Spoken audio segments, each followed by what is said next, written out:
Okay. I've got 6:58, so a couple of minutes. Yeah, and we'll take a minute or two. Does this sync right to there? Like these I recorded on here and then it will sync right to live stream to YouTube Okay. through Zoom. Oh.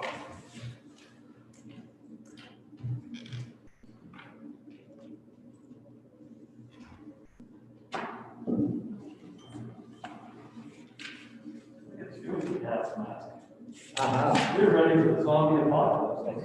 It's what I wear at work all day long. You know, before we start, you know, being an ex-counselor, I kind of expect a little more from you. Yeah, I know. I sent it to Lindsay. Try. I got it. I don't want to give you the whole thing, because then what's the point of you being here? You just read it yourself. I'm just telling you this to repeat.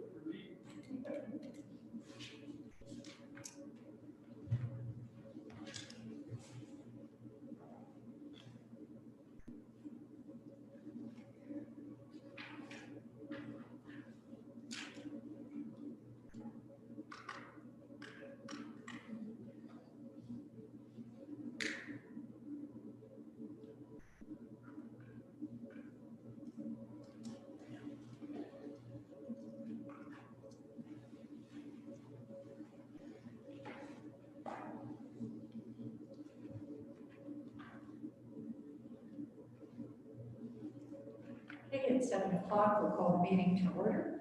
Can I have a motion to accept the agenda? Oh, yeah. All in favor? Confirmation of December 1st, 2020 council meeting minutes. Any errors, omissions? If not, can I have a motion to accept those? All those okay? All in favor? All right. Okay. All right, delegations, 7 o'clock, James Ginter. Take it away. Can I pull up to here? Sure. And we apologize, we don't have an extra microphone for you, so if you don't mind speaking up. Usually I'm loud enough. I have to wear the mask, and I take that off for the presentation. I think I'm more than 6 feet away from your phone. I think you're supposed to keep it on. Keep it on? Yeah. All right. We know what you look like. Yeah, no, but I just feel it's a little muffled when you're I know. behind the mask. It's So. weird. One quick question for you is the presentation that you're going to give us, is that going to be available for us? Yeah, I gave it to Lindsay just a few, Okay. about 15 minutes ago, maybe 20 minutes. So she could send it to you guys all.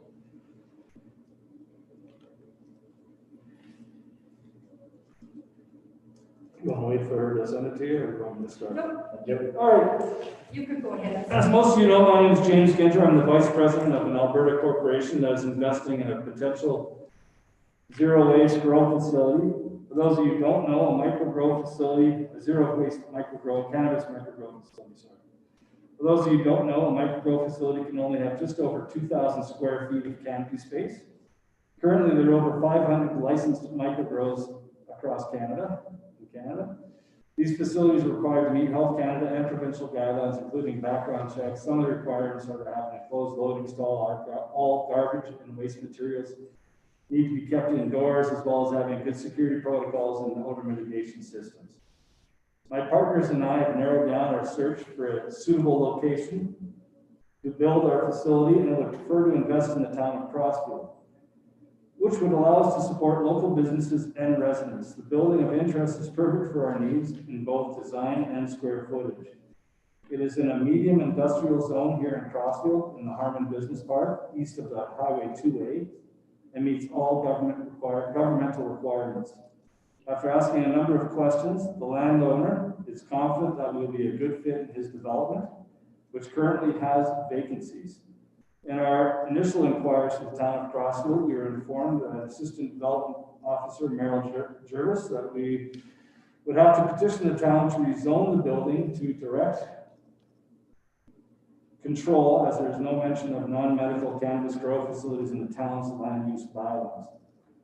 The only mention of cannabis grow operation in the town's bylaws is the description of a medical cannabis grow facility and some of the standards it would have to adhere to. With the rezoning to direct control, we were told the town's requirements would be to connect the building to the town's water and sewage systems. The Harmon Business Park is currently on cisterns for water and septic tanks for sewage. The town agreed to let the landowner develop in this way as the size of the development and distance from current services did not make it feasible to hook up to the town's systems. We believe that the landowner has an agreement with the town to hook up to the town's services if and when there is a future development east of Highway 2A and the services are extended. We are certain that the landowner will not be doing this without another development coming in first, considering the large costs associated with such a project. If the town maintains this requirement, then our investment plans would not be fiscally viable and we would be forced to invest in another municipality. Our proposed development would be quite beneficial for other local businesses in the town of Crossfield. Our plan is to use prefab panels purchased from Modus, which uses insulation that they purchase from Plastifab. Our interior metal frames will be made by Arcton Steel. We'll be buying equipment from Promo, employing local laborers during construction, using a local accountant, and employing more workers to meet ongoing operational needs. We plan on joining the Chamber of Commerce and supporting it, as well as the rodeo and other organizations throughout town. The initial challenge we are facing is that the town only has one mention of a medical cannabis facility in its land use bylaws, and it is out of date. The town states 8.11 medical marijuana production facility. 8.11.1 the applicant must provide as a condition of development permit approval a copy of the current license for all activities associated with medical marijuana production as issued by Health Canada. 8.11.2 the applicant must obtain any other approval, permit, authorization, consent, or license that may be required to ensure compliance with applicable federal, provincial, or other municipal legislation. 8.11.3 the development must be done in a manner where all of the processes and functions are fully enclosed within a standalone building, including all loading stalls and docks. The garbage material and waste material 8.11.4 development shall not operate in conjunction with any other approved use. 8.11.5 development shall not include an outdoor area for storage of goods, materials, or supplies. 8.11.6 the development must include equipment designed and intended to remove odors from the air where it is discharged from the building as part of a ventilation system. 8.11.7 the development must not be within 74.98 meters or 246 feet of a residential or a public institutional district, measured from the building foundation containing the use to the nearest property line of a parcel designated as a residential or a public institutional district. 8.11.8 development authority may require as a condition of a development town of Crossfield land use bylaw November 2018 86 permit. Public utility and waste management plan completed by a qualified professional that includes details on A, the incineration of waste products and airborne emissions, including smell. B, the quantity and characteristics of liquid and waste material discharged by the facility. C, the method and location of collection and disposal of liquid and waste material. 8.11.9, the minimum number of vehicle parking stalls shall be based on the parking requirements of the manufacturing plant as noted in Part 10, parking and loading regulations. So that's what we have in the land use bylaws right now. The town's bylaws as written present a number of obstacles for any new cannabis business wanting to invest in the town of Crossfield. The land use bylaw only gives a description of a medical cannabis facility, as at the time it was written, recreational cannabis was not yet legal. There's no mention of recreational or microgrows. There were no microgrows allowed by Health Canada until just over 25 months ago, which was at the same time as recreational cannabis was legalized. The town's bylaw states that the applicant must provide as a condition of development permit approval of a current listed license issued by Health Canada. Approximately 18 months ago, Health Canada changed the legislation and now requires a facility to be built and have all of the equipment and procedures in place prior to applying for a cannabis grow license. The change was made because the government had an overwhelming number of applications requiring a very intense and time-consuming application process. The government found that a majority of the businesses being awarded a license were not building a facility. Since under the town's current bylaw, you must have approval first, you're in a catch-22 for getting a development permit. We need to be able to get a development permit to build and equip our facility in order to apply for Health Canada approval. Our current plans meet and exceed all of the current stipulations laid out under the town's land use bylaw 8.11, medical cannabis facility, and provincial and federal requirements. Currently, the only way to build a cannabis facility in the town of Crossfield is to petition the town to change the land use designation to direct control. The town's bylaws state what direct control is. So part 16, direct control district land use, rules 16.1, direct control district, DC 16.1.1. Purpose, the purpose of direct control district, DC, is to allow direct control by council over the development due to its special nature or circumstance, pursuant to the provisions of the Municipal Government Act 16.1.2. Uses and requirements. A, each direct control district bylaw shall define 1, the purpose of the direct control district, 2, permitted uses, 3, discretionary uses, 4, general requirements, and reference to this land use bylaw, including, where appropriate, any established land use districts of this land use bylaw that may form the basis for the direct control district. 5, minimum requirements. 6, maximum requirements. 7, special requirements. And 8, the boundaries, area, location, extent of the direct control district. Uses, special requirements, guidelines, standards of development, and conditions for each direct control district shall be stipulated at the discretion of the town of Crossfield Council. C, direct control district shall be suffixed with a numeric reference, i.e. DC-1, DC-2, etc. 16.1.3, Procedure A, notwithstanding of the procedure established for development permit applications in Part 4, applications for development on land in direct control districts may be referred by the development officer to the Municipal Planning Commission or Council for approval or refusal. All development permit applications for lands within direct control districts shall be accompanied with the information outlined in section 4.3.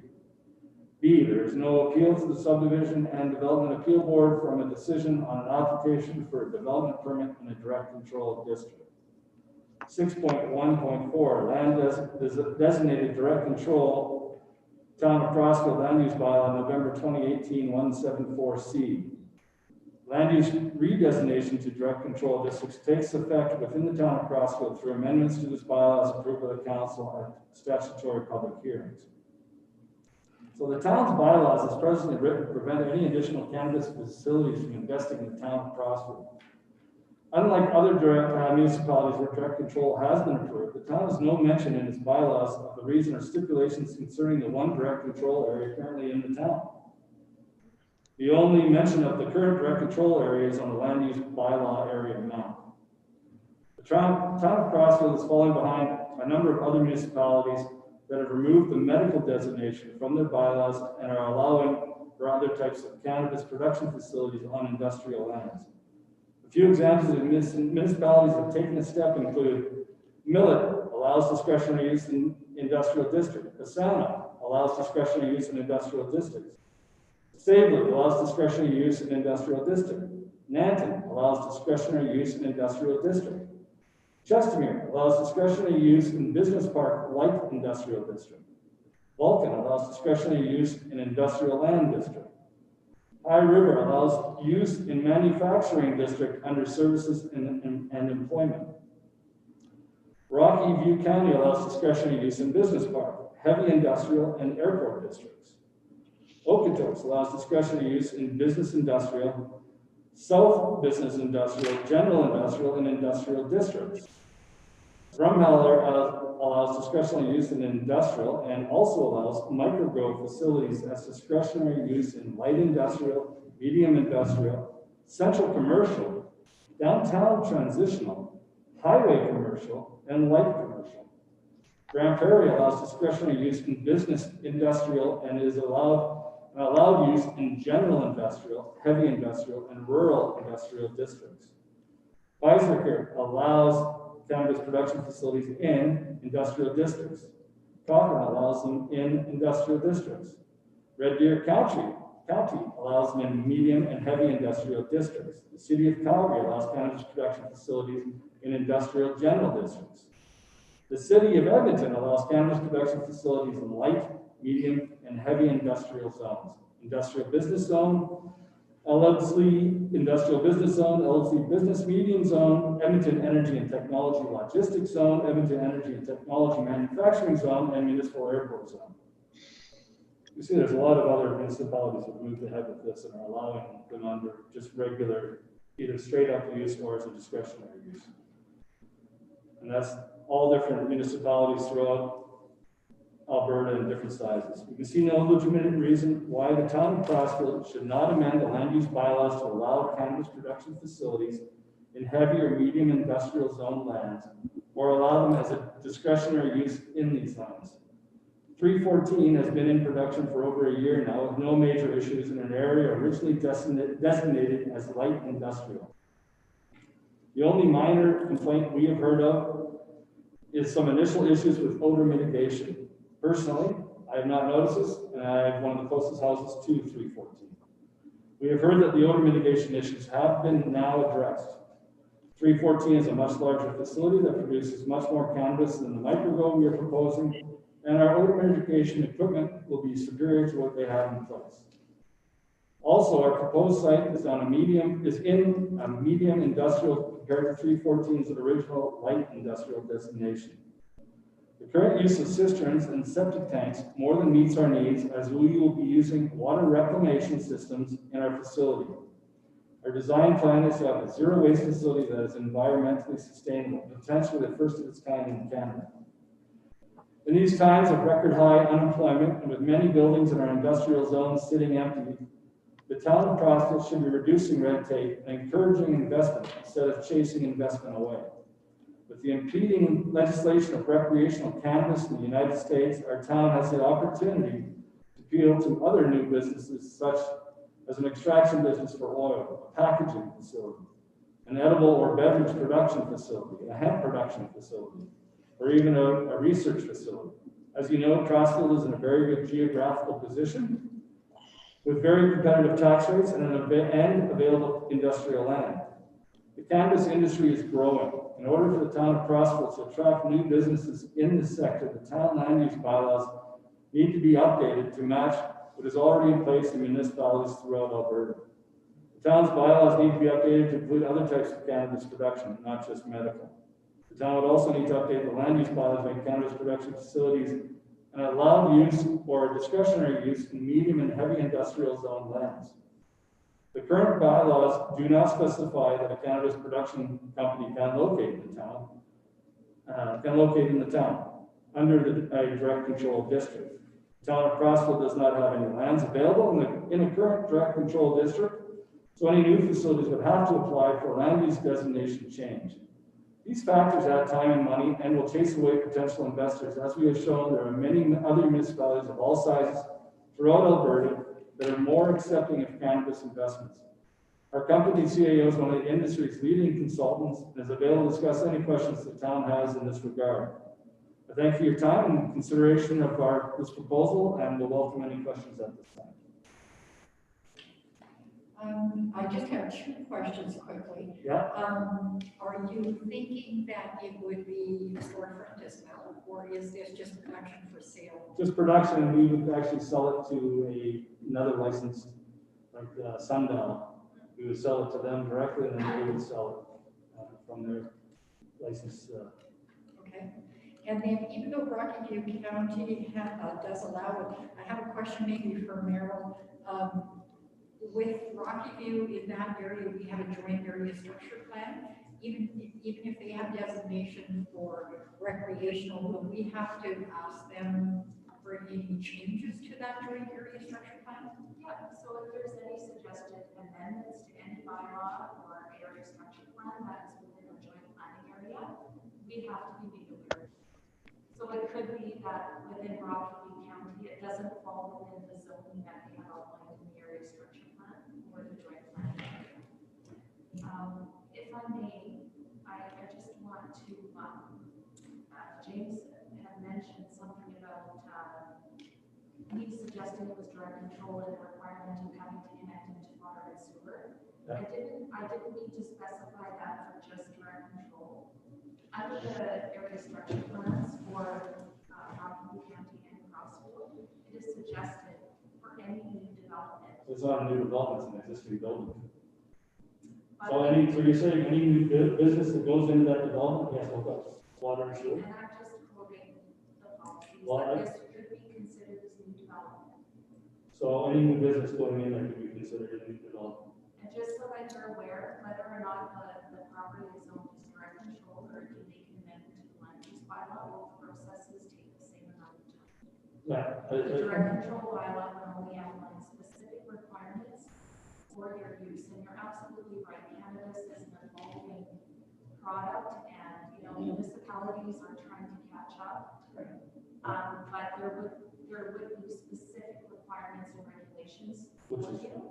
And if it would be amended within the I2 district, then it would apply for every I2 district in Crossfield. Yeah. Whereas direct control would be just for that property. Yeah. But I don't know why you wouldn't want, there's a lot of I2 and I3 businesses that are sitting empty right now. So why are you trying to make it easier for them to come in instead of making it harder? We're always open for business and open for Yeah. discussion. Well, that's why I'm So here. I think it is something we'll have to bring some more information back. Sorry for stepping on you. I do have a question though on, if we do direct control and we approve that in that area, is that on the entire parcel of land, or would that be specific to the building that James is talking about? It would be specific to the building. Okay. If it was direct control, if you amend the medium industrial district, it would apply for the whole district. Right. For every I2 district within our municipal boundary. Okay. Any further questions, Councillor Harris? What's your timeline? Well, it's a time, we were hoping to get started in the new year, but it's just gonna be a matter of when we can get approval from the town. Yeah. And if one of the requirements is the water and sewer, I can't see Nathan Anderson, who's the owner of the business district, putting in water and sewer over there, so that would kill the project and we'd move elsewhere. Councillor Jefferson. Thank you, Mayor. I guess the question, we've already answered, it did be an existing building in Harmon Park. Existing building. Okay. And then how would, you mentioned about how it's supporting the businesses in town. But did you kind of have a dollar figure on what you would do, of the support? Not I at guess this- it really doesn't matter. Yeah, that was So kind of I my know goal. it is support. And as well, you're talking, how many employees would be working there as well? Well, construction, that counts on who we get to construct and everything else. I would assume between 2 and 20 guys, depending on how fast we want to do it. And then afterwards, there would probably be, quite honestly, only 5 of us maybe working there, Okay. right? On basically a full-time basis. And at some other times, we may need more. That's the thing we'll have to see if we need more people during, whether it's during the harvest time or whatever. Good. Which hopefully will be every few weeks, we'll be harvesting the crop. Okay, that's all my questions. That's it, yeah. A question to Meryl. If we do need Rocky to at least take a look at this change to the area structure plan, do we have any idea what timeframe that would be for them to get back to us? Well, Rockview County doesn't work on the same timeline as the town of Crossfield. Yeah. And I can't rush that. I think James Ginter, former councillor, is very aware of that. Yeah. It's not that we would be holding up the process. We would certainly encourage them to work through it as quickly as possible. And then just for this proposal, based on that area structure plan, and I'm just gonna throw it out there, Yeah. if they say no, what's the appeal process? Is that then dead in the water? Do they then appeal to Rocky County as a delegation, or? I think if we look in the IDP, the intermunicipal development plan, I think the appeal is, the appeal board is IMC, the intermunicipal committee. I'd have to verify that just without having that document in front of me. I would definitely look into that. And just as a side note, we do have a Zoom meeting with the property owner next weekend. I'd be surprised if Rockview County turns it down since they allow it in heavy industrial and a couple other areas as well. And I'm not saying it would, but I think that, you know, I'm still throwing a question. Yeah, no, it's good. Yeah. I can certainly initiate some feelers with the development officer in Rockland County, just to see what sort of timelines we're looking at. But I mean, it would be automatic to circulate Rockland County with any development on the east side of the highway. And we have one more question. Go ahead. If by chance Rockview County doesn't want to play in a sandbox, Yeah, do you have an alternate location within Crossfield in the industrial area that you've been looking at? not this time, we looked at a few buildings before, they didn't quite meet our needs. And also a couple of buildings we looked at before we had to purchase. And so that adds a lot more cost to our bottom line, whereas this building we can get over here, we can just lease. We don't have to actually buy the land, buy the building, there's gonna be a lot of money put into it already.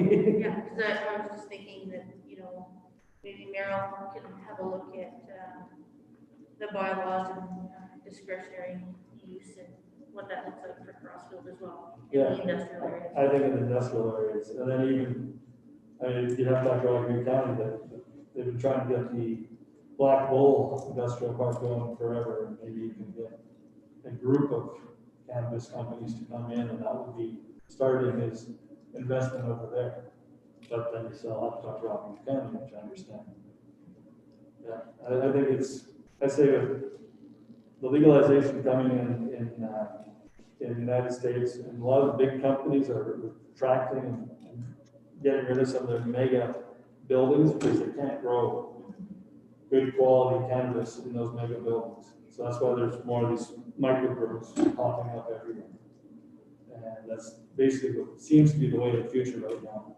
Is that why Aurora shut down? What's that? Is that why Aurora shut down at the half? Yeah, they shut down the Hat, they shut down in Pomona, and part of the problem is they just expanded like crazy, expecting it to go absolutely nuts, and they overexpanded, and they can't sell the product in well enough, and the quality's not there. So it's part of the problem is the quality of the product. Jimmy, you there, Chris?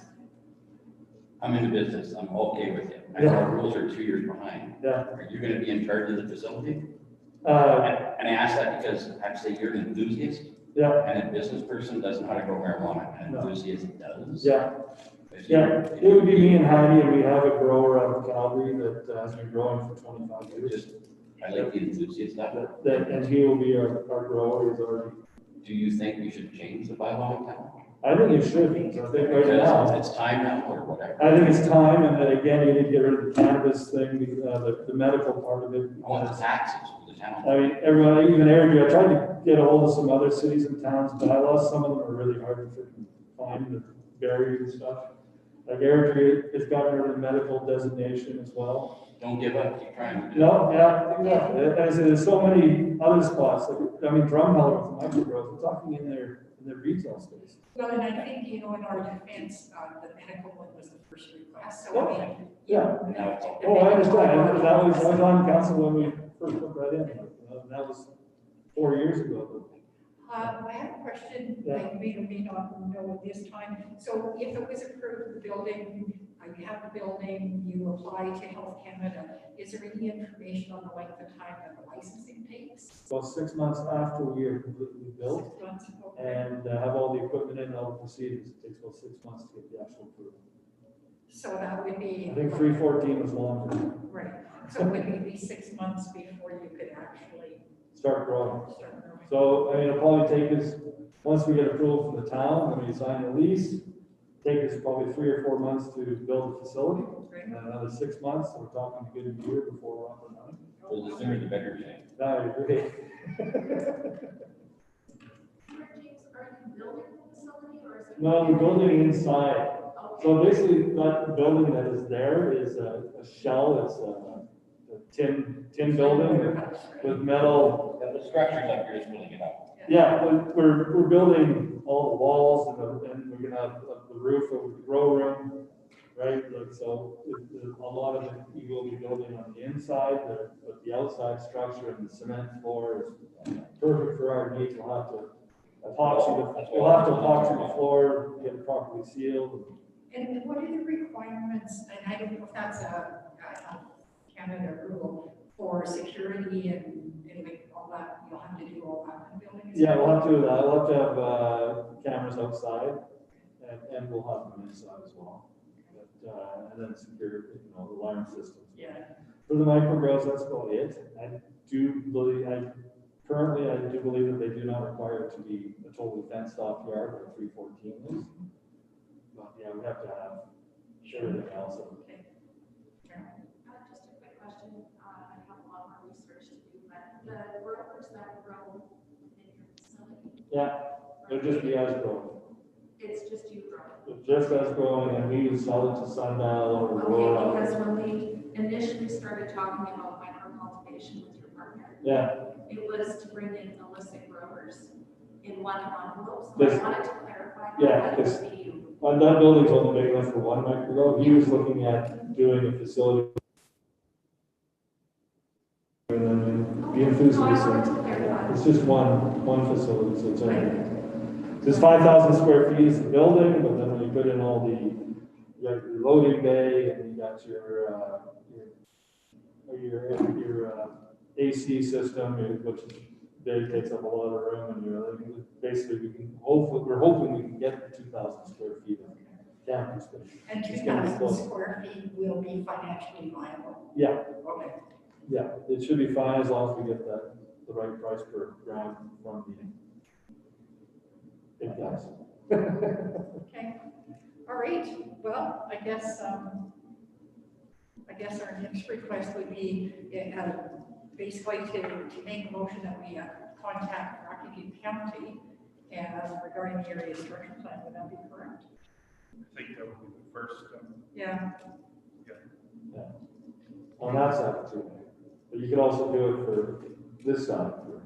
It may not be our business, but I think you guys are behind the 8 balls and showing how many. And I just looked up, I didn't check out every town and city in Alberta, I just picked out a few.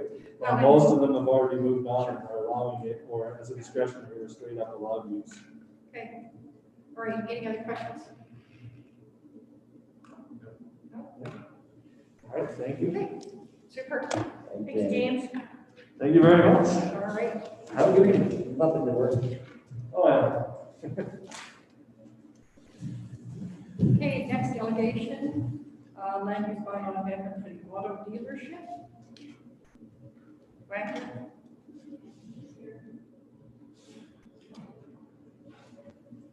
Hello? Hello? Can you guys hear me? Hello?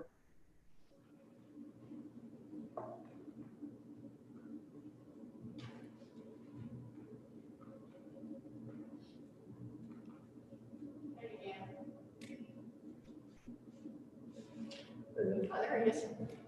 Hi, Oh, how's everyone? is he, Can you guys- are you muting yourself? No, I heard a beep. Huh? I heard a little sound. Oh, did you? Trying to get it turned on. Go ahead. Yeah, can you guys hear me? Hang on.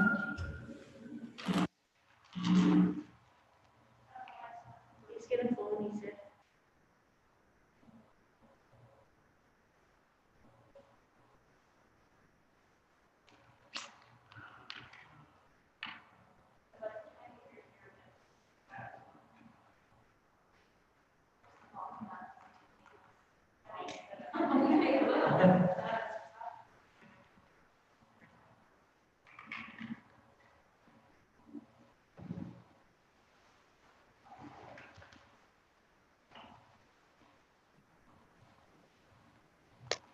Hello?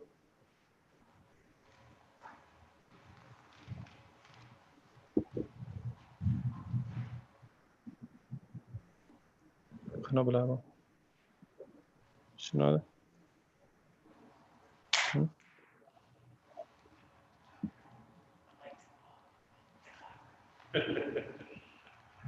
Sorry. Seria. Totalmente el namorama. Can you hear us?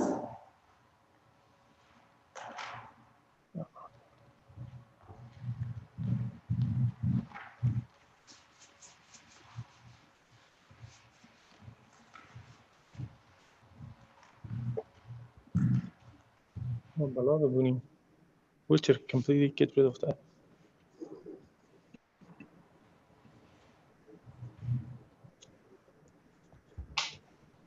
Tuż za to ne?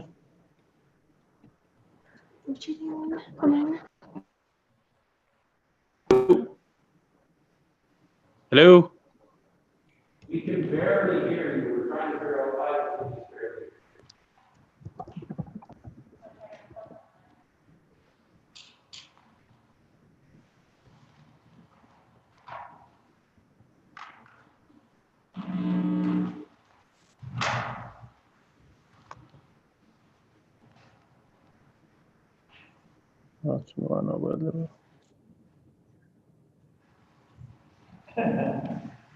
Sorry, guys.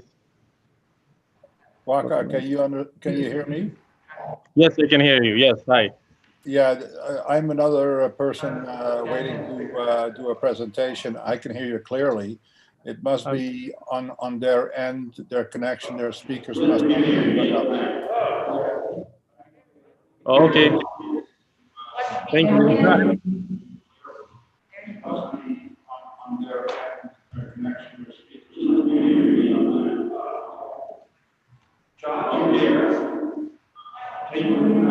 Okay, go ahead. Hello? Hello? Can I perhaps call in?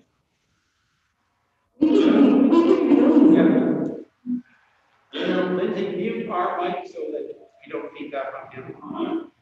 Can I perhaps call in? Okay, go ahead.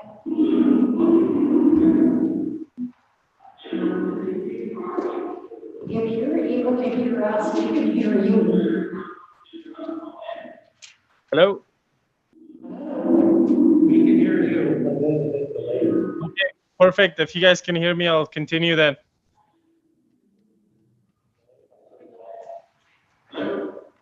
We can hear you. Okay, perfect.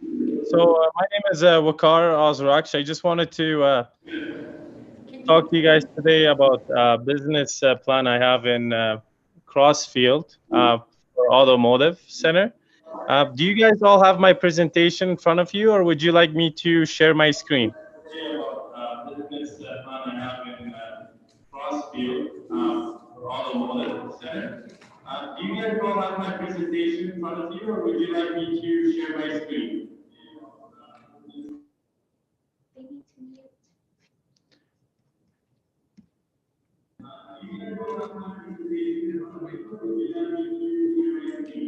We have a presentation, right? Can you guys mute on your end, please?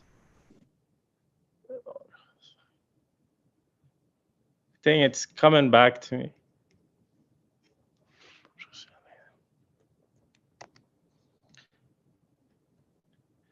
Okay, so I will go ahead with this. So again, I've been in the auto industry for quite a while, since 2012.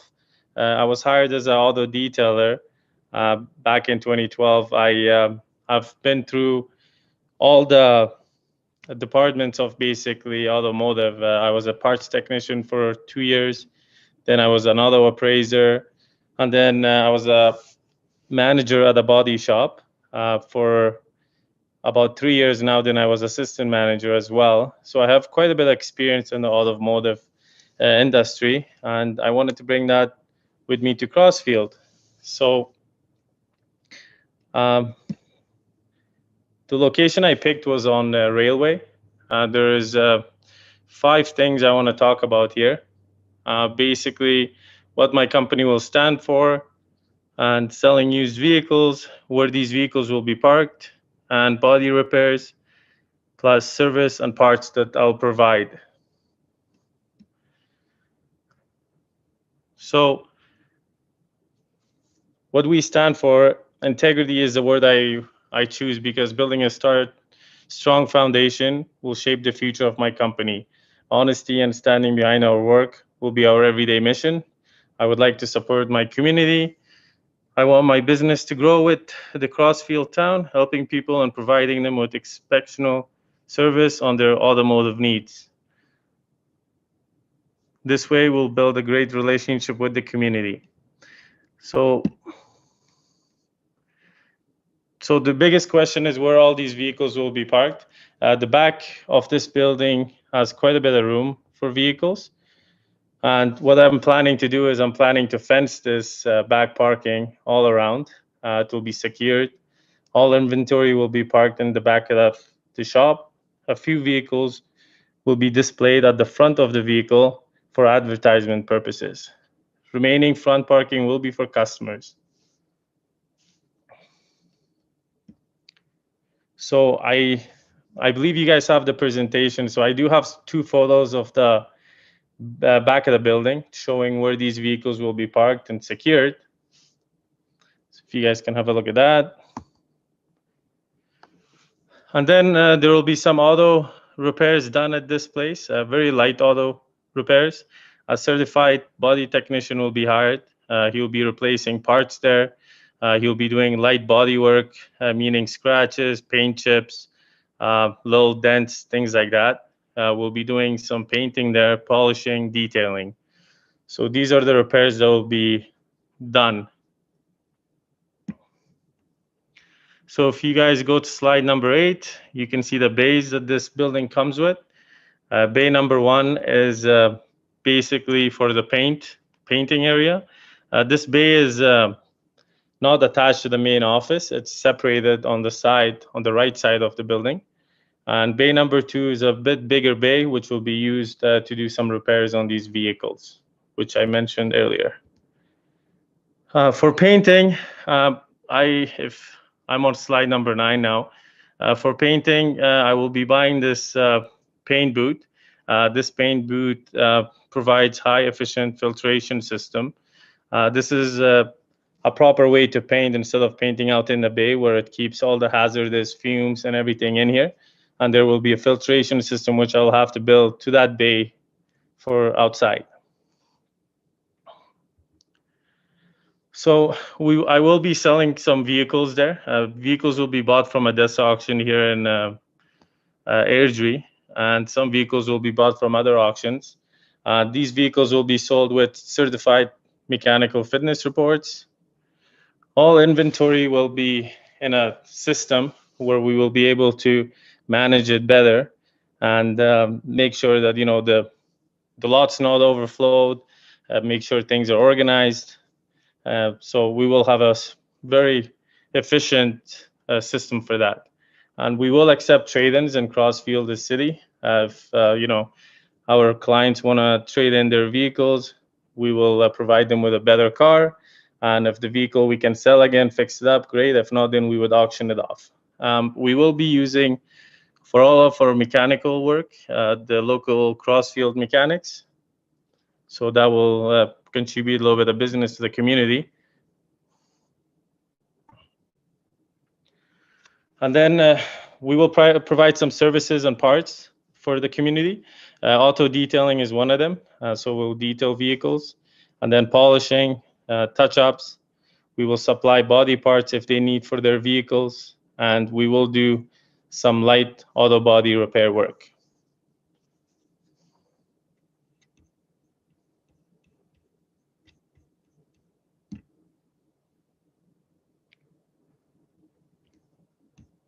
Hello?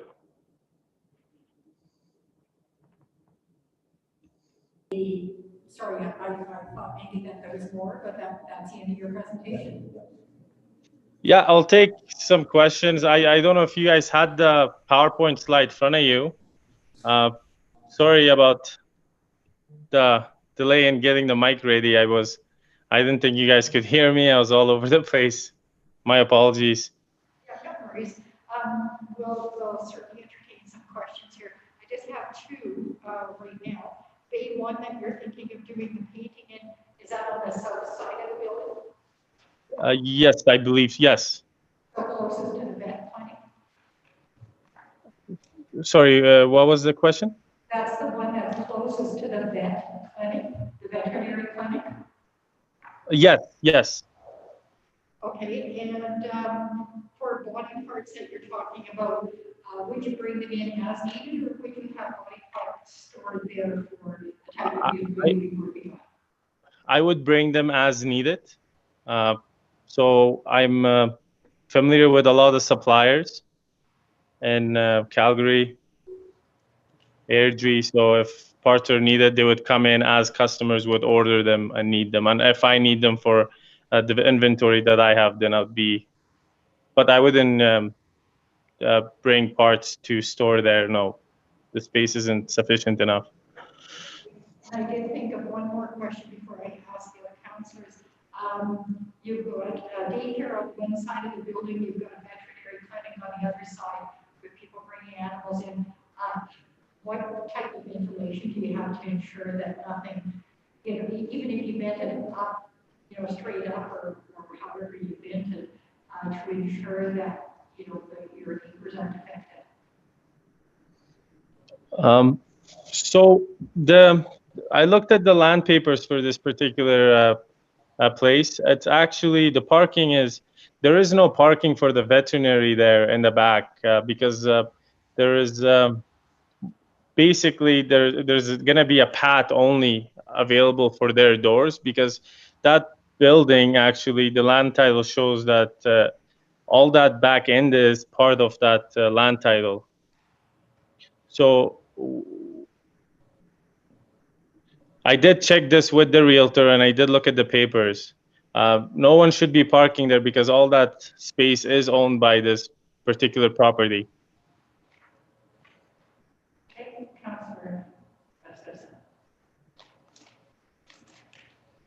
I don't really have any questions per se. I do commend you for wanting to come into Crossfield and start a business.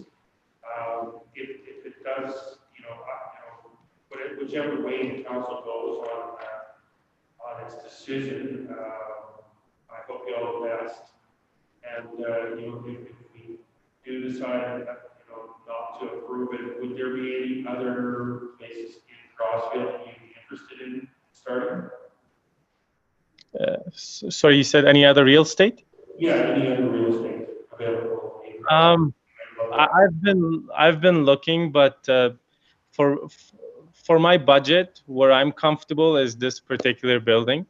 I've been looking, but everything else is really out of my budget because I really like to plan things, and this is something I can do because it lines up with my financial. I don't want to. There are properties that I can jump in that I won't be able to run a sufficient business if I go that road. But if I'll be looking again, if there's something that comes up, definitely yes, I'm interested. I see something in that town, and I know there's potential there for me to do good business. So, absolutely. Thank you. Absolutely. Thank you. Councillor Harris.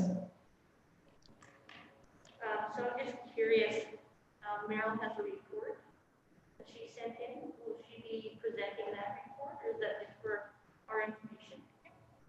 And if she does that first, maybe we will have better questions after Meryl does the report, and that will be more informative for our delegation. I'm happy to read my report. Sure, go ahead, Carol.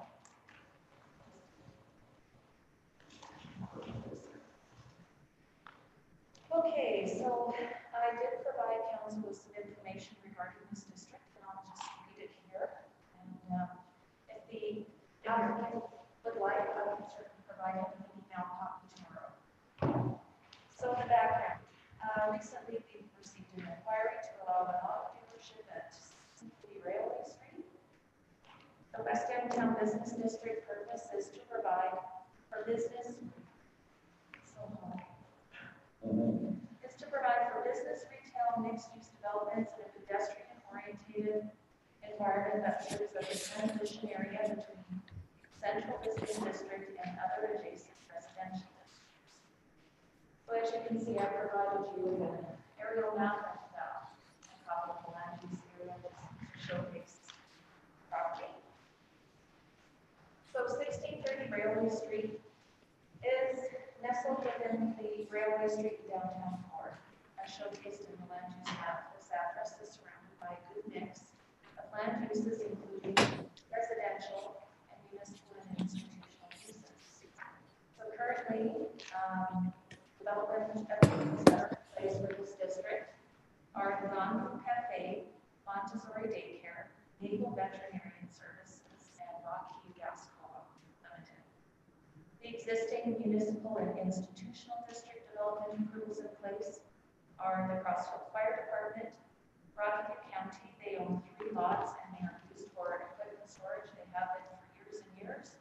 And they use that property for maintenance of wood roads that are bordering the town. The Crossfield Community Center, the Pete Knight Memorial Arena, and the school district. The existing residential district is a residential 2-dwelling district. Within the Railway Street and downtown core, you will also find the Central Business District and the Gateway and Entrance Business Districts too.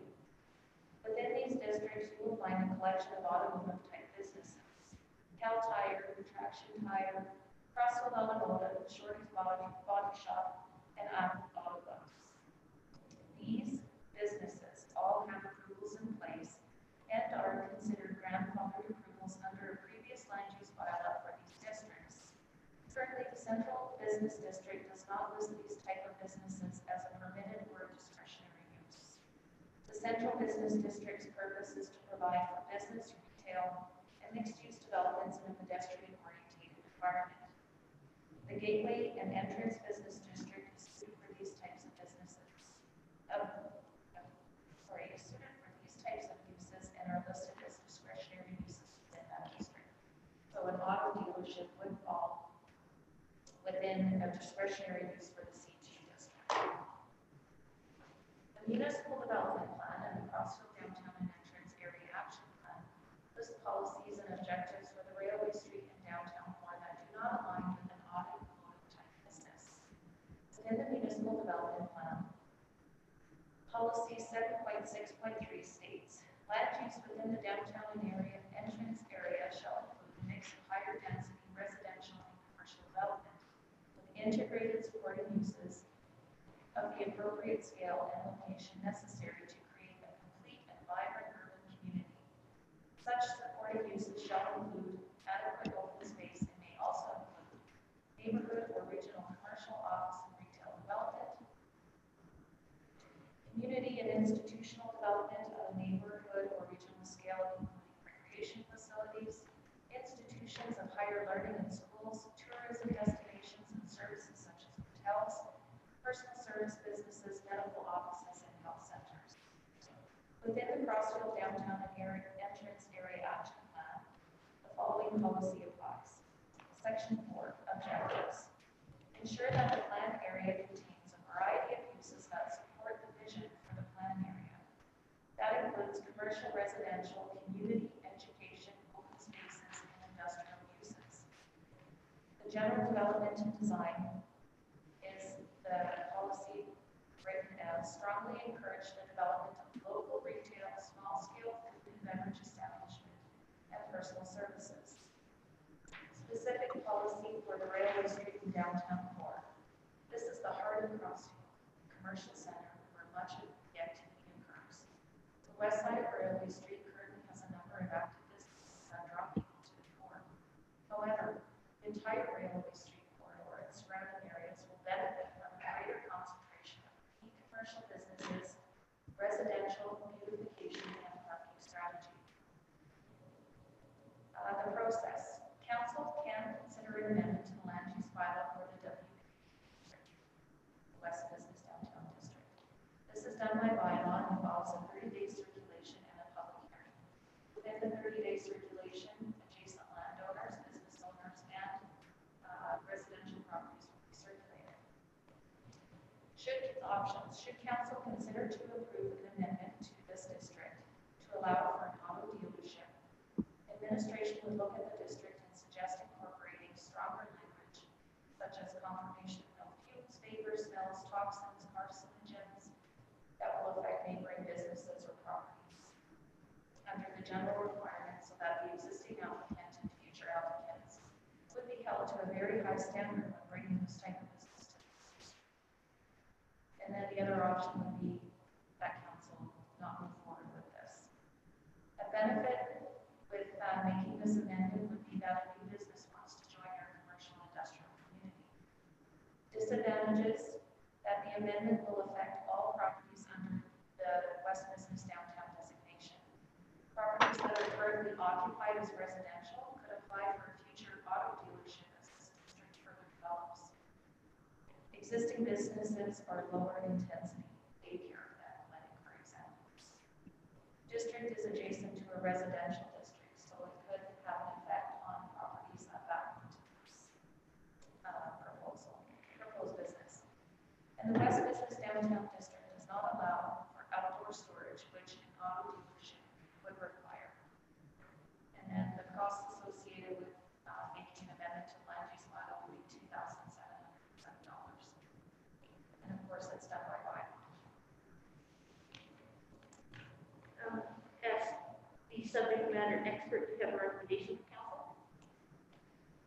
You know, going through the policy changes with previous and existing council, it was the vision of the day of the council that the WBD district would transition westward, so the commercial district could grow towards the residential district.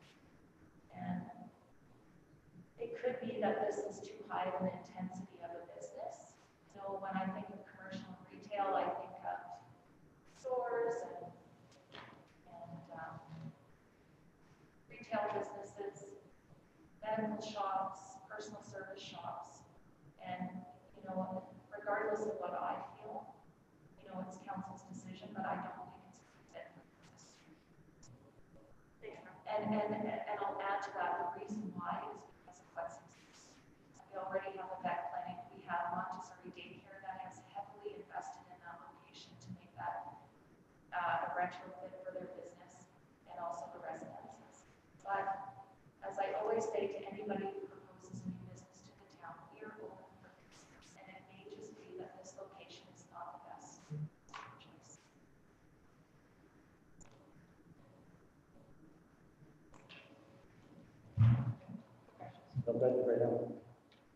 Nothing for me. My big concern would be ventilation, and I did ask the question, I'm not sure whether I didn't articulate it well, but my concern would be that if it's in there, it's really difficult to then, you know, after the fact, get it to move because of issues. Just don't make it a comment. Yeah, for the ventilation itself, you can put the requirement for your HVAC, which would be an industrial HVAC that goes into those units itself. But they are a lot more costly when it comes down to it. And, you know, another concern for me is outdoor storage. When it's explicitly not permitted in this district, it'd be a concern, and I'm pretty sure we would get a lot of feedback from adjacent landowners and businesses. Because the residents are right across the alley. The other business that could be affected by work, the noise, the smell is the restaurant that's right there as well. So I mean, it could have really high impact on all three of the closest businesses for sure. Again, we don't want to discourage any business from coming here. Just maybe that this is not the most ideal location. And we'd be happy to work with the applicant to find a more secure location should that information come to us. So I don't have any questions, but I do have some comments. Number one, good presentation from both our delegations. Thank you, Merrill. Thanks, Weger. Thank you. I would suggest that the town has worked really hard on developing our downtown plan. We are shaping what we want our downtown to look like. And I would encourage you to work with our staff to try and work within our bylaws and our land designations to try and find something suitable. I would welcome you here in Crossfield. We like young entrepreneurs like yourself to be here. And I would leave the rest of the decision up to you. And if I may, I just had a few comments from what you guys were discussing earlier. The HVAC system, I heard the filter system and all that stuff. I have quite a bit of experience with that, and I have talked to some friends of mine that do this for work. And there is a way that I can install proper filtration system and HVAC system in that building. And as it goes for the residential in the back, like I said, it will be fenced all around that place. There won't be vehicles parked in the alley. Everything that I have will be in my own property. And one other thing, like I see all around that area, there's heavy equipment that's parked. There is a building next to, a building over, I believe it's Rocky Mountain. They have lots of trucks there parked. They have all sorts of equipment there and things like that. So and that's not too far away from this particular building. So that's why I'm doing this. That's why I'm presenting to you guys, because I saw there is some traffic especially with vehicles there already, if I'm not wrong. Sorry. No, you're not wrong on that, but they've been in place for a long time, so basically grandfathered in. Okay. Yes. You know, if they were making application now, it would be a different application. They also have a different land use designation, right? It's not WPP, it's not within the same land use designation as the properties. And you know, to reiterate what Councillor Harris said about the fact that you want to move to Crossfield to have a business here, I hesitate to have it at that location just because of the vision that we hope to have for downtown. And you know, as businesses change out, some of the existing ones, you know, may not be able to reapply for the same kind of business type just based on our long-term vision. No, and I fully respect that, and I understand. You know, you guys think about it, to discuss it. Of course, I'll still look. I really like that town, and I'm gonna keep my eyes out. If there's a future, you know, real estate that comes up, I'll be interested. I'm not leasing, I'm buying. So for me, it's long term. This is a business that I want to grow up. Like I said in my presentation, I want to grow up with Crossfield, with my business. So I would like to find the right place. Of course, that's good for all of us. So I'm definitely on board. That's understandable.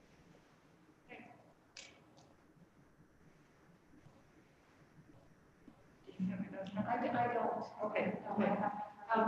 So if we're ready, we could actually make a motion right here. I have kind of the delegation motions at that end. But I would make a motion that Meryl, you and your department work with Edgar and see if there is another location to put his business in. I think at this time it doesn't what we're looking for downtown. So my motion would be that we continue to work with them and see if we can find another location. I'm happy to do that. Okay, all in favor of that motion? All right, so Edgar, we'll get you to continue to work with Meryl. I'm optimistic that we can find you another location and bring your business to Crossfield. We look forward to that. Perfect. Thank you guys so much. And sorry for the beginning of the meeting. I was kind of lost. That's okay. Thanks, Gary. Thank you. Okay, next delegation, 8 o'clock, John Verhagen from Cole. And thanks, Meryl. That was really good information.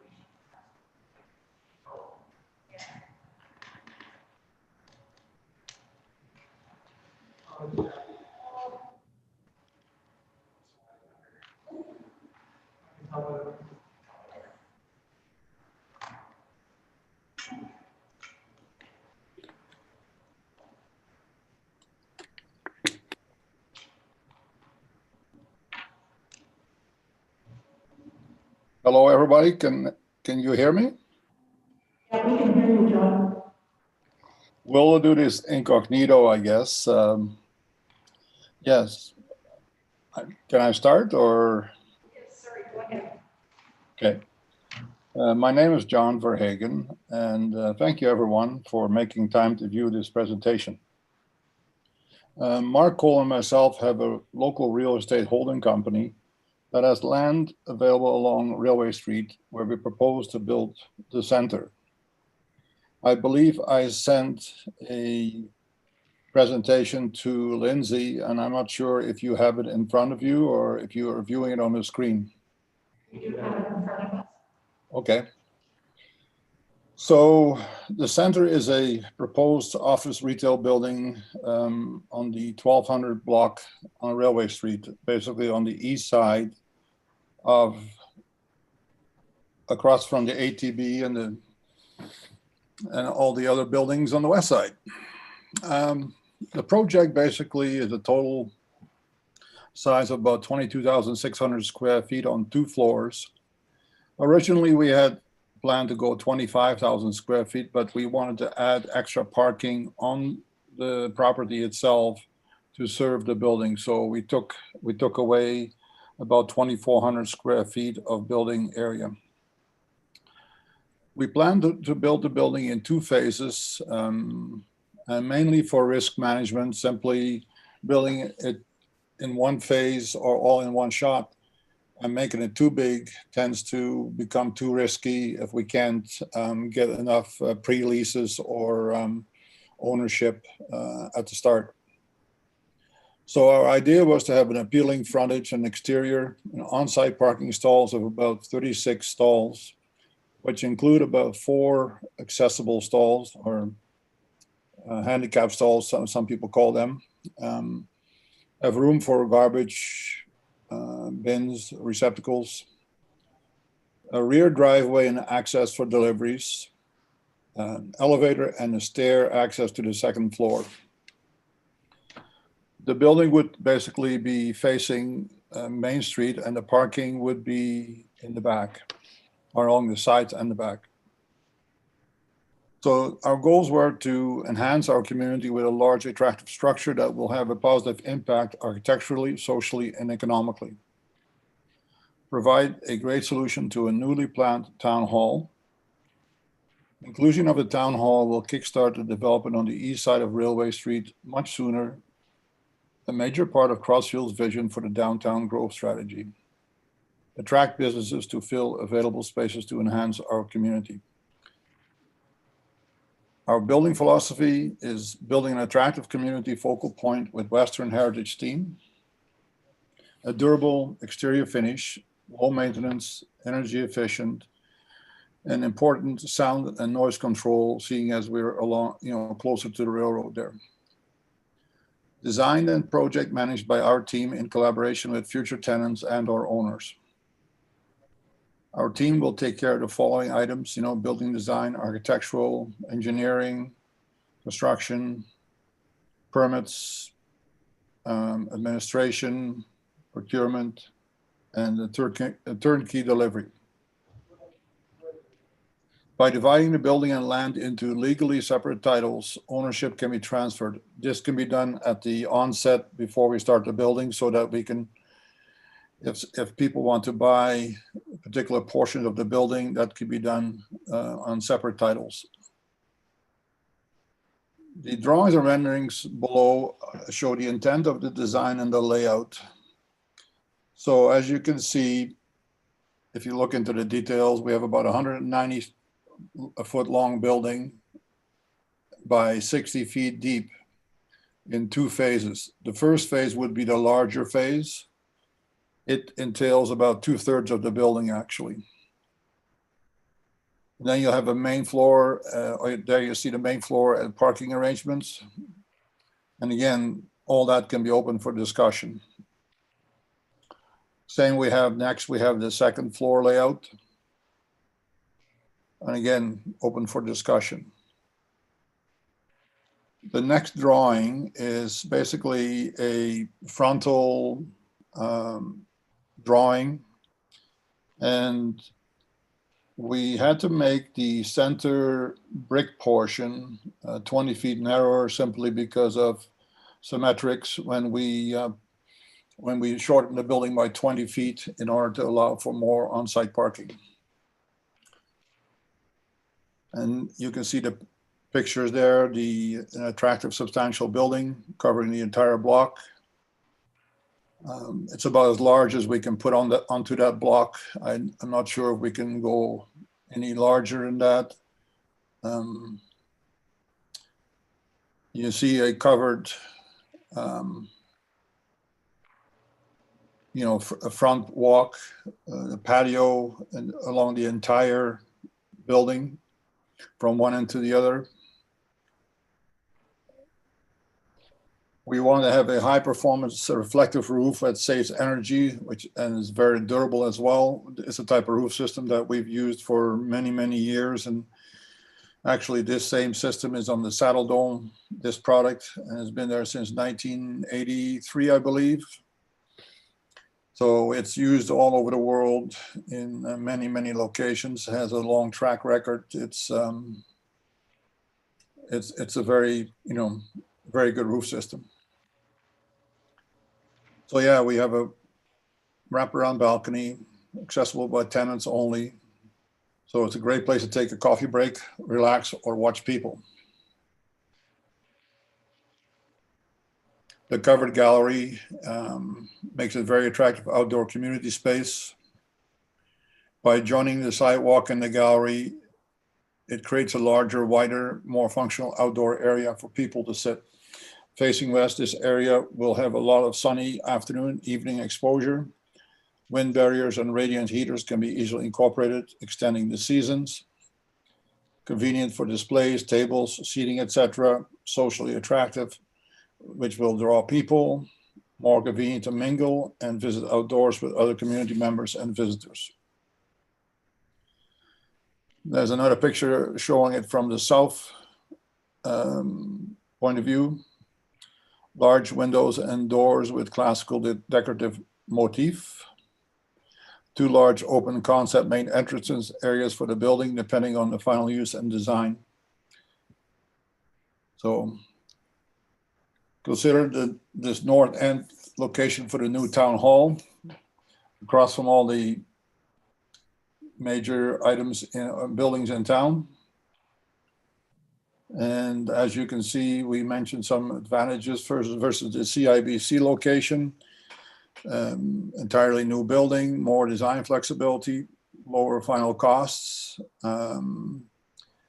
potential for future growth within the same building, more on-site parking stalls, additional parking in adjacent overflow parking lot, larger land base.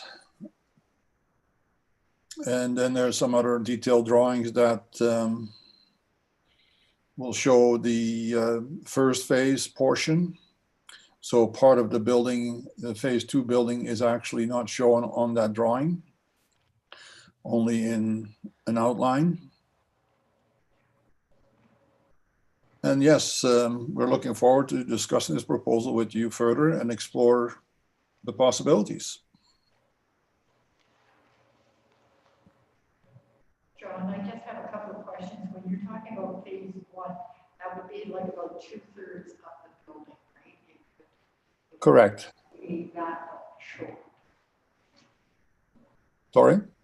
It would be the existing building, but it wouldn't extend as far to the south. Yeah, it would be the same. Basically, that whole block would be phased in well, it'd be 2 phases. The first one would be about 2/3 of the building. And then we probably would put in all the footings for the entire second phase as well.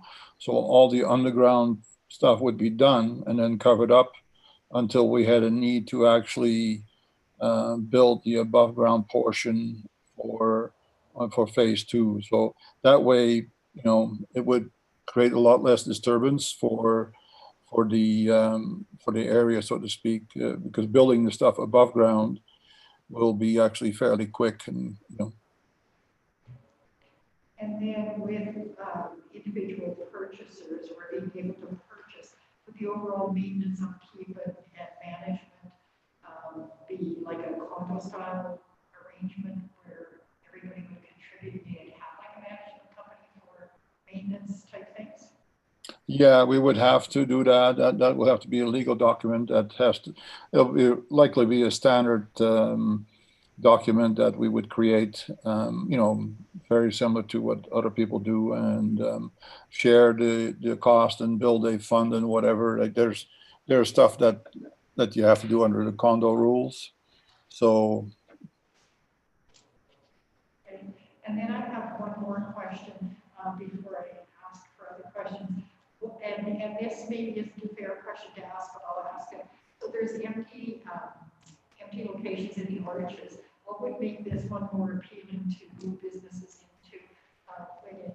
And I'm not sure, I may not have all the information as to why those sites aren't occupied, but what would make this one more appealing? Well, I think that we can build it for a reasonable price that will allow us to build the excess space. Town hall, what does go in there, that'll be the anchor tenant. The excess space can be rented out at a reasonable price, which, you know, we can compete with the arches, so to speak. But I think it's a better location, and it's a nicer building, so therefore more desirable. This being basically the center of the town, I mean, this is about as central as you can get. Okay. Deputy Mayor Price, questions? Councillor Harris. I just have a couple questions for you, John. I'll start with a comment. I think that the look of your building is fantastic. I do like that. My question to you is, if the town is not going to be a partner, if that's what we decide, is this something that you would still go ahead with and find a key partner? No, we would likely not, unless we have a very solid major tenant. We would not go ahead at this time. The risk is just too great to build on spec only. And so, yeah, the answer is no. And secondly, you talk about lower final costs than the current plan for a new town office in the old CIBC building. And you say you can do it for lower costs. What are those costs? Well, we believe that the numbers that were thrown out some time ago, and I hate to say this, but a lot of this is hearsay, and sometimes that's the wrong thing to use, but the hearsay was that the numbers for the renovations and renewal of the IBC portion was substantial high, and we believe we can do it for that or less in a new building. There's costs that, you know, go inherently with rebuilding an older building that drive the final cost up. And, you know, I have had experience in that, and I think there's several other people who have had experiences in that, and it's usually proven to be true. So. Okay, so yes, those were rumors. We don't have a cost on that just yet, but Sorry. On the town office portion, based on your experience. Sorry, I did not hear your sound cut out for a second. Okay, based on your experience, John, what is your cost on the town office portion for this concept? Well, the costs are basically detailed once there's a concept of your office build out. So it's hard to put a number, the final number to it today. I think that needs to be a discussion with some of your team, and you have to tell me what you want, what you need, because that will determine the cost. It's like buying a Volkswagen versus Mercedes. You can go, you know, all the way from 30,000 to 300,000. Right, so we don't have a comparison currently then to what is already proposed and to what you're proposing. So we'll leave it at that. I'm done. John, do you have a ballpark what per square foot, what the average office space is to construct? Like, I know it would depend on size and it depends on how fancy we are, but say basic standard, like if you are going to renovate your house and involves a kitchen and a bathroom, which are usually the most expensive two rooms, there's kind of a ballpark of what that costs. Do you have anything like that available for just, basic office?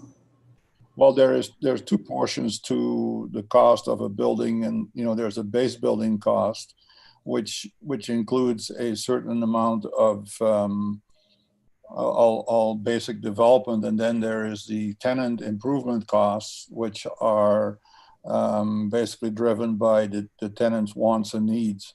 So I'm going to say that for a town office portion, $350 a square foot finished should give you ownership of your space, as including the land, etc. Okay, thank you. Councilor Gustafson? I just got a couple quick ones, John, here. It kind of lines up with Kim's questions. Is it, you're approaching the town to be the major anchor to this building, but have you approached any other businesses to be able to lease or buy into the building as well? Yes, I have, but I can't really, That's fine. so I can't really release the names, but yes, I went to one other team and they were extremely interested. They were working on some stuff at the moment, but they definitely want to see by February. They felt that they were ready. They wanted to have their own space. They are actually in town at the moment, but they're looking to own their own space. So they were actually really good candidates again as well to perhaps own part of the space. So this is really, aside from them, you're the first team that I have shown this to. Outside of Mark Cole and myself, this has been sort of a quiet thing that we've worked on the last couple months, and we've done some budget numbers already. So we roughly know where we are in that sense. And yes, we can probably go to other people, but and we want to, but until we see see what your response is, because we believe that you are the key in this whole development. Okay, just one kind of last question is, what would, when you're building the building, what kind of percentage of the first phase would be your thoughts that the town office would kind of either, I'm guessing you would sell the space and the land, or would it be a lease? Well, that's something that we need to sit down as a team and work out. I'm not sure what the town financially can do, whether they can actually purchase from the onset, or whether it's a lease and then a purchase at a later date. The phase one is about 15,000 square feet, I believe, and I think it's about 2/3 of the first phase that we think that the town would take on as a property. The whole first phase, John? Not the whole first phase. I think we would have 4 bays on the main floor left for other tenants. And each bay on the main floor is usually about 1,200 square feet, except the 2 end bays, they would be slightly larger. Yeah.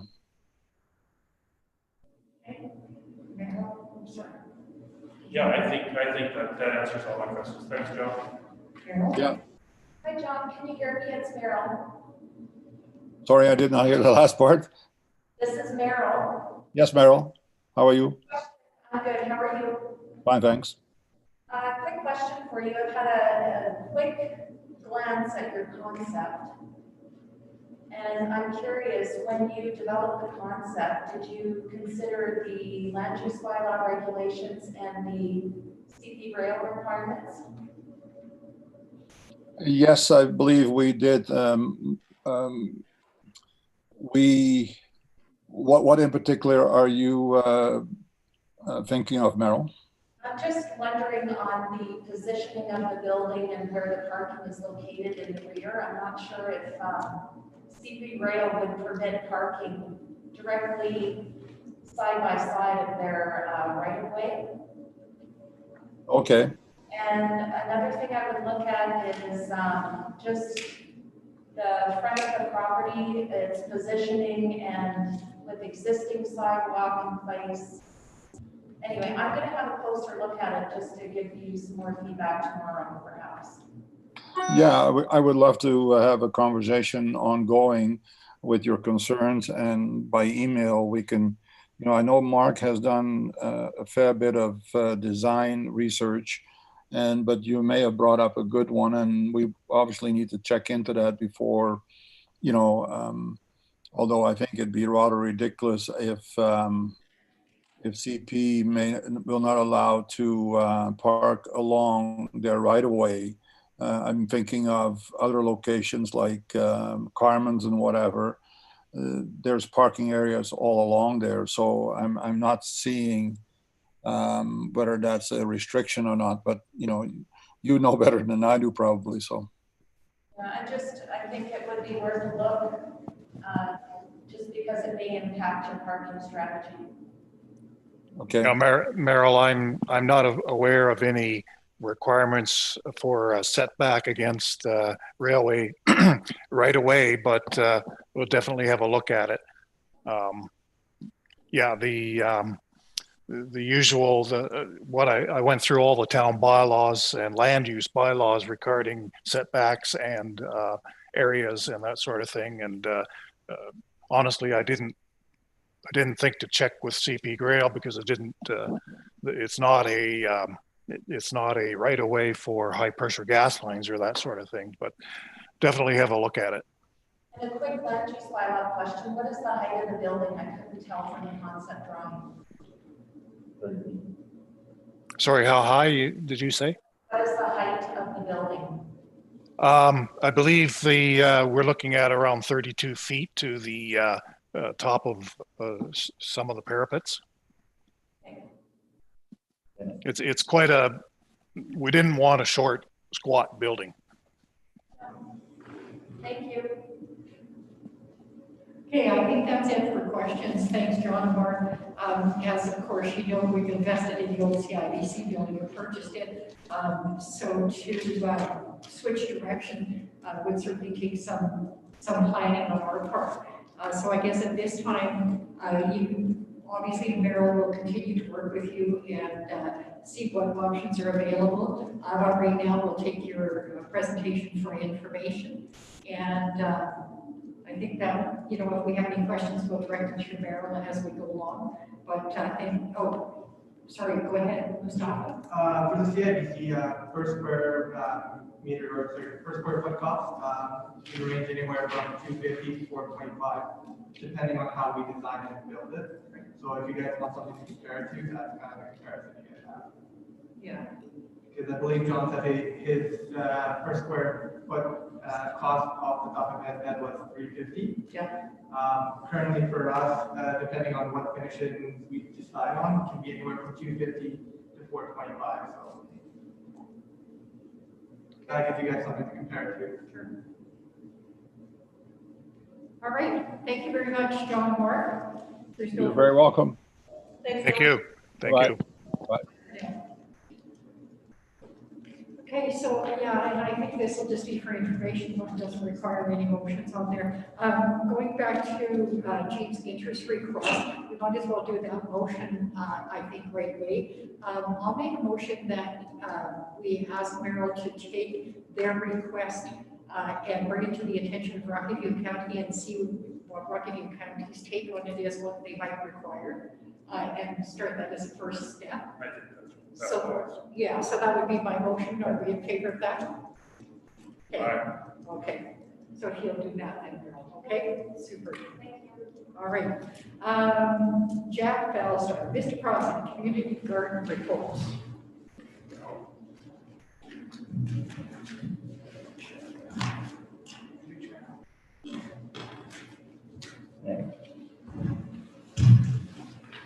Hi.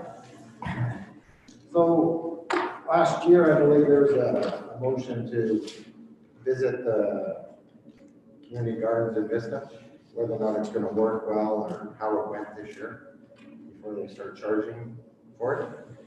Our biggest challenge this year was there was 12, I believe 12 renters in it.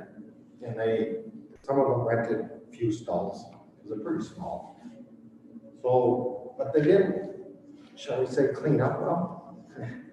So our problem is now is we have to go and clean it up again for next year. We have problems with all the weeds in the pathways because it's our gravel that's hard packed. We can't just pick the weed out. We can't spray it because of the herbicide or whatever reasons, because of growing. So my thought was, if we could, like maybe cement pathways through there, redo the boxes so they're bigger, so that make it a little more worthwhile for those 12 to use it. I know it limits the amount of boxes, but we're only getting 12 people responding to it. And I think Lindsay had said 2 from out of the community. So pretty much just Vista doing it for now. But it would make it a lot easier on our maintenance of it, because we had some students do it for 2 or 3 days trying to pick it all out. That's pretty time consuming. So, and I know it's a lot of money to ask, and I think I'm asking for 35 to 40,000 in cement work to basically do the whole pad and remake the boxes to sit on top. So it's a cleaner look, a little taller, so a little wider pathways, because right now I don't think someone with a wheelchair or a walker can really fit.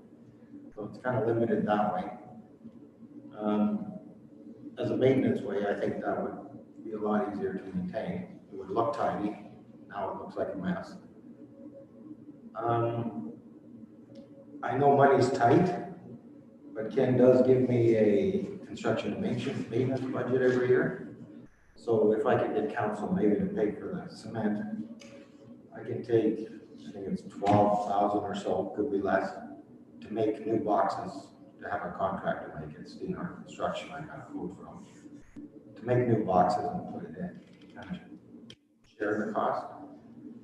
I know it's slated for maybe next year, 2022, or 2 years, I guess. But I think, why don't we just do it now before the next season? Whether or not you're going to decide to leave it as a garden or turn it into a reading nook kind of thing and just put fruit trees and utilize the gazebo that's already there. Just an idea what to do with it. Not sure what else to do with it, basically. Yeah. Do we want to run it, or do we want to ask Ag Society to take it over as another community garden? For me personally, yes, because for us it's the work, right? They're not looking after it now, so now it's back on us again. If it's, let's say, another group that's going to take care of it, we can go to them and say clean it up or get rid of it. Or it looks bad on us if we can't maintain it. At the same time, we expect them to. I know I mentioned it a while ago, but I wonder if some of these spots, like if we put in some fruit trees and kind of remove some of the boxes, kind of give it a different purpose if we can't get those spots right. Yeah, like I haven't got a set size of box yet. I kind of just said 4 by 10, but absolutely we can put 2 boxes of a fruit tree in another box or something. We can measure it all out. Are any of these the same size as the existing? Right now, I believe they're 18 feet long by 2.5 feet wide. Okay. So they're really long and skinny, basically a row of peas. Lindsay, you had a question? When we originally brought this work, when we took over the gardens, Administration did touch base with the Egg Society, and they, at that time, did not want another garden. So that's part of the reason why the town ended up taking it over and bringing forward another report to council to showcase how we did this year. And from an administrative standpoint, we didn't have any issues. We had a contract that they signed and filled out. They got to put their plots similar to what they did last year. And yeah, so out of the 61 plots, there were 48 plots occupied. So majority of the garden was used. So even if it was only by 12 gardeners, it was majority of it was used. It's just They want bigger lots. maintenance for operations of the meeting. And do we have anything built in there if they don't maintain their lot? Just in the contract right now, because we didn't charge them this past year, was just that they had to have it cleaned out by the end of October. I did kind of put a survey out to the users, but I only got one person's feedback. And one of the questions was about charging for next year. And again, it depended upon the costs. So I don't know if that would deter more people to get garden plots next year or not. You can't do it for free. Okay, question. Yeah, I have just a couple of comments and then maybe a question. So I think there's value in having community gardens there. I think that Vista is such a new development, and it's not complete yet, that to have all the plots sold and used already might be a little high achieving. My question would be, does Vista have a community association? No. Okay. If I speak to that? Yeah. That was one of the other questions we did ask initially when we started this, if they would be interested in starting an association from the past users. It was kind of split. So at that time, we just, as administration, recommended to council that we just take over this past season, just so we could get it started, because we didn't have a late start to the season. I'm curious if staff, like, there's a big difference between how many residents are there from last year to now. I'm curious if staff may want to even put out the word to residents in that area, if they want to start either a society or an association that would look after that plot of land. I think it's something worth asking each year, because that would be the optimal goal for sure. Yeah. Okay. Deputy Price, any questions? I do have a question for you. It's, you say those boxes, like, so the individual boxes are 3 foot by 4 foot, right? Yeah, kind of. Somewhere around. How big is that? I haven't been over there to look at it. I should probably take a drive over tomorrow. Like, what kind of real estate does that whole area Total take up? size, I think, was 60 feet by 80-ish long. Yeah, it would kind of make sense. Yeah, something like that. Yeah. With a steel fence around it. Yeah, I'm gonna take that. You know what? I haven't been over it. It's right in my backyard. So I think it's got potential. It just, yeah. To me, if I lived in front of it, I got pictures of all the weeds before the snow, that it looks terrible, especially when you live right there. Yeah. And I don't like having, oh, the town runs that. Well, It's, I don't like, sorry, but I don't want to babysit everyone who wants it. If you want it, great, look after it. We don't have a lot of staff to maintain everybody's wishes. oh, I totally You know, agree. You know, I don't want to sound but how do we mitigate it other than, like is a there another committee. way other than concrete to do it? I know it's like that's quite a cost to Yes. throw into something that may or may not get used. Oh, exactly. And I Is don't- where I'm getting at, is where, okay, we threw a ton of money at it and then may or may not get used, so. Yeah, I would be cautious on No, something for sure. like that, but is there another way we could mitigate the possible disrepair of Yeah. the gardens? See, and I thought concrete only because, let's say it's interlocking brick or something, a wheel chip can attest it. So if it was to turn into a reading nook or or a gathering place, we're not getting rid of the whole thing. I think they don't want it gone. Yeah, I think that could be maybe the ultimate goal, but it wouldn't Half and half. necessarily 2021 that we would do that. yeah, like it might Because be. it is pretty expensive. And you may have to relook at it and rejig the whole works, you know, maybe a different idea, not maybe something you pull the community, like the community of Vista on, is what do they envision in that space? Oh, Is it, maybe half and half or something. it could be, certainly, and, you know, it's really in there, that's where they live, and they get to see it every day, and so that's like maybe, They bought there for a reason, looking at the park. yeah, yeah, accessibility for and sure. stuff. No. And Jeff, just for clarification, the reason that you're changing the size of the boxes is for maintenance, or is that the request of the people that rent? There's so many little walkways in it. I thought if it was bigger, like a little wider, a little taller, it's easy to work on, because it's like your knees, not way down there. You can get a rototiller in it, a little more room, because for now, a rototiller, we got one that's big, but you do 1.5 strips and you're hitting the sides. Yeah. I thought maybe eliminate some concrete kind of thing. So I'm just curious, again, like if there's 61 plots now. Yeah. And even though only 14 people were using them. Yeah. They used up 48 plots. Yeah. As that community fills in, it's gonna be pretty hard to go backwards and Sure. build more. So we spend money on Yeah, but narrowing down and yes, larger plots. I was And then kinda- next thing you know, these other people could move in and say, hey, we want one too. Are we yes, gonna build more? that's a possibility, but Yeah, I was Or also do we leave it thinking, as is and maybe do cement around those Yeah. apartments? I kind of based it on the ones that are using it now, who wanted to keep using it. They need to buy a whole bunch to make it worthwhile. So we can make bigger boxes, we can put a divider in later, let's say they're 4x10. Later, make them 4x5. Put a divider in, say due to demand, we gotta compact it or. I'm just saying, if it's working. I and- guess Yeah, if it's working, Yeah. why are we changing it?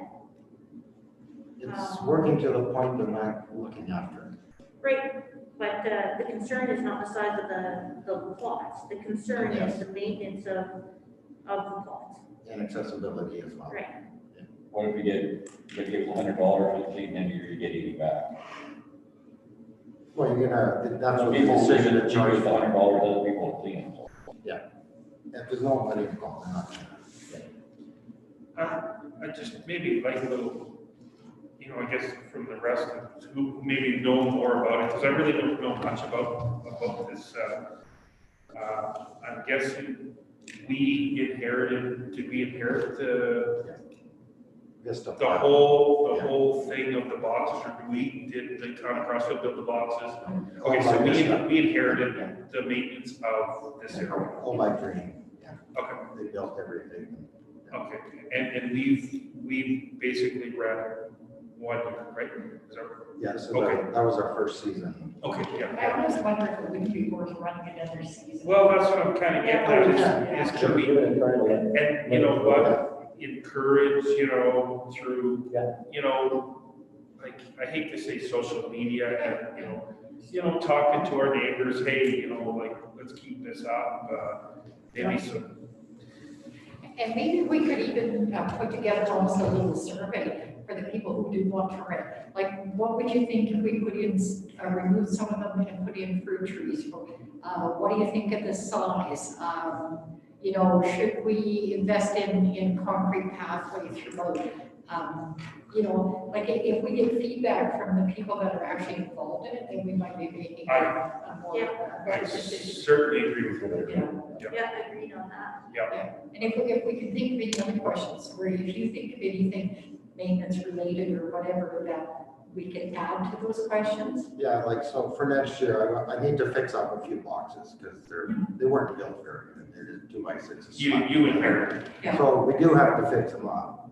I do gonna try and spray first thing, hopefully it can control the weeds before people plant. So in the compost area, I want to take it right out and put removable bins. Because right now to do it, you'd have to go in there and shovel it all out. Right. And then shovel it to the truck. And I'd like to load the cart on a trailer and bring it to the shop, dump it, bring it back. So that doesn't really cost us much. We could use the bins we have, the black bins. Sure. Or we have to go buy the green ones because it's supposed to be green. But that's a $400 item. I would also say that even though that community garden is right within Vista, if the Vista community isn't using all the funds, it would be nice to open it up to, it is a town park, it would be nice to open it up to other residents if they desire to do that. So I'll go back to, I would like to see staff do some community engagement and trying to find a community group that wants to establish, to run it. And I'm in total agreement with your engagement of the survey to find out more information on what they want. And we could even put a question in there or a comment or something for people that, you know, part of it, you can even say first your concern was weeds. And so that's something that we're going to be monitoring because it's the town at this time doing maintenance. I know it seems. I know, but sometimes if people realize maybe that'll get them involved more. And maybe as part of it, while we open it to the community, we could say that Vista residents are first choice. You know, so that, yeah. So what we did for this season is we went back to the users of the previous year, asked them, and then we also did advertise it, but we gave the previous users first choice of the ones they wanted, and majority of them did come back. And there are 2 users out of the Vista community that do use the gardens, so people are using it outside of Vista, so. Okay, all right. So does that give you enough direction on your? Pretty much, just try and run with it for another season, do a couple little tweaks. Yeah. So we can afford it. I think just give it another year. Yeah. Doesn't yell at me. I'm spending money. We don't have any money. No, I've heard that a couple times. Okay. All right. I don't think there's any motion to be released. No, I I don't just, think so either. I was more curious than anything. Yeah. Do we keep it or don't we? Sure. You know? You saved Councillor Price from donating all his councillor pay to that project. Hey, we can do that. You should thank him. But one thing that would be of great value is maybe try to really track the amount of time you spend there doing stuff like weed control. Yeah, like. You know, really the My fault. gardeners should be looking after. We had some of them, fire extra help last year. Yeah. It took them 3 days for sure, and we still had to finish it. Right. And we lost one kind of because of it. He said, there's no way I'm weeding this thing all day, so. Yeah. Okay. Yeah. That's your option. But it would impact how we decide. Sure. For that as well. Yeah. Okay, Worries. super. Yep. Thank you. Gustav, Railway Street construction update and snow removal update.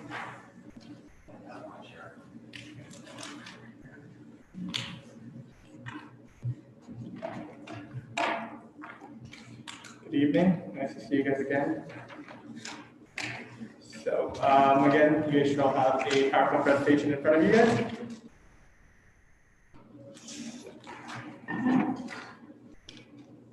Right off the bat, we're going to start off with some of the issues that we faced on the Railway Street project itself. So this included belt replacement outside of the project boundary itself. It was equivalent to $125,000 worth.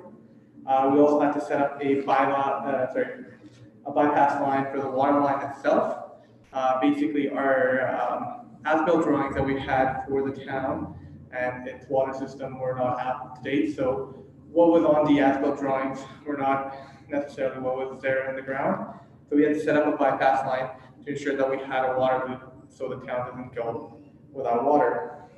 We had to also lower ATCO lines, fix up soft soil in and around these areas itself. We also upsized valves for the proposed town hall site. We also ran into contaminated soil, which was around 115,000 at this moment. There will be another component coming that will be added onto it. That wasn't really in there originally. We also installed a lot of common and that's due to the fact that we have a lot of soil that's within the railway street itself that was really, really soft, and having a high water table to be able to get compaction, we had to add the common grid itself. We also had to remove and dispose the existing storm line because it ran into conflict with our 4-party trench. Again, based on our as-built drawings that we've had that were, I would say 10, 15 years old, it showed it at a different elevation than what it was actually there. We added additional conduit within Railway Street itself for future use. That's just to incorporate fiber into the Railway Street itself. And our 4-party trench itself, we had given all our shallow utility providers about 2 years to basically come up with a design. And they kept on sending us design after design. They never finalized it. And when push came to shove, they just kept on dragging their feet, so it caused major delays when it came to the concrete portion of it. So if we go on to the next page, we did a quick construction budget for you guys as well. So the construction budget that was approved by council was 10.25 million. Our 2020 expenditures is expected to be $7,004,432.22. Our 2021 expenditures are expected to be $2,489,569.76, which makes a total expenditure at $9,494,001.98. And based on those numbers, we're currently about $98.02 under budget. Again, these numbers are very conservative, so when discussing it with Ken, we want to present you with a number that we feel comfortable with to show you right now where we are. We are expecting to be a lot more under budget than what is presented here. There's one side street we need to do where we're reasonably confident that there's some contaminated soil. We've got a very, very healthy contingency for that. We expect you to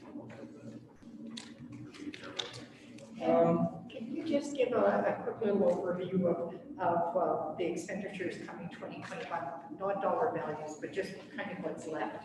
Sure, that's actually, if we go to the end of the project, we're going to get to that. But the next slide itself just basically tells us our next year's schedule. So we're planning to start May 1st, 2021, and construction completion is expected for July 31st, 2021, based on what we had in the contract, and as discussed in the previous council. So the schedule has been made with PE right now. They are committed to that. They will ensure that they are done by that date itself. The last page itself kind of outlines what we did in 2022 compared to what we're going to do in 2021, just to give you guys a rough idea what's still left on the construction component. Majority of like digging up the road and everything like that, that's complete. So all our deep utilities are complete. Our bottomless asphalt done. When it comes to curb and gutter itself, we're about 98% done on Railway Street, and we're about roughly 90% done on the side streets. And for the remainder of the work will be done next year, which is less than 10% overall over there. For the sidewalks, so this is where the 4-party trench really affected our schedule itself, because the shallow utility provider, especially when you get to ATCO and Fortis, they drag their feet a lot, and unfortunately there's not much you can do. You have to wait for them to get their drawings and designs done and approved by their internal team. Even though we did give them close to, I would almost say we gave them 2.5 years to complete it. They just waited to the last one to finalize everything. For the sidewalk itself, Railway Street, like I said, 65%. Our side streets are about 80%. So our focus for the sidewalks itself this year, especially with the whole 4-party trench and the delays that was caused by that, was to make sure all the businesses that are functional right now have adequate sidewalk and hard surface, and we were able to achieve that and more. There's about 20% remaining on the side streets itself. 4-party trench, like I said, it is now complete. Currently, right now, today we had Valor out here putting in the lines and setting up the wires for the new light fixtures to go in. And we're hoping that for that to happen within the next week here. When it comes to landscaping, we're about 20% complete on Railway Street and about 15% complete on the side streets. So what's remaining is 80% between grade to limit, and as well 85% of the side street itself. And that is the end of that presentation. If you guys have any questions, I'd be happy to answer.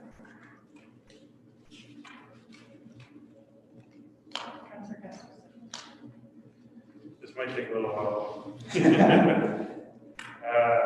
Okay, I'll just start off with the issues part. Yes. And maybe I'll get closer to my mic for this. The valves are placed outside the project boundary. So where was that and why was it replaced?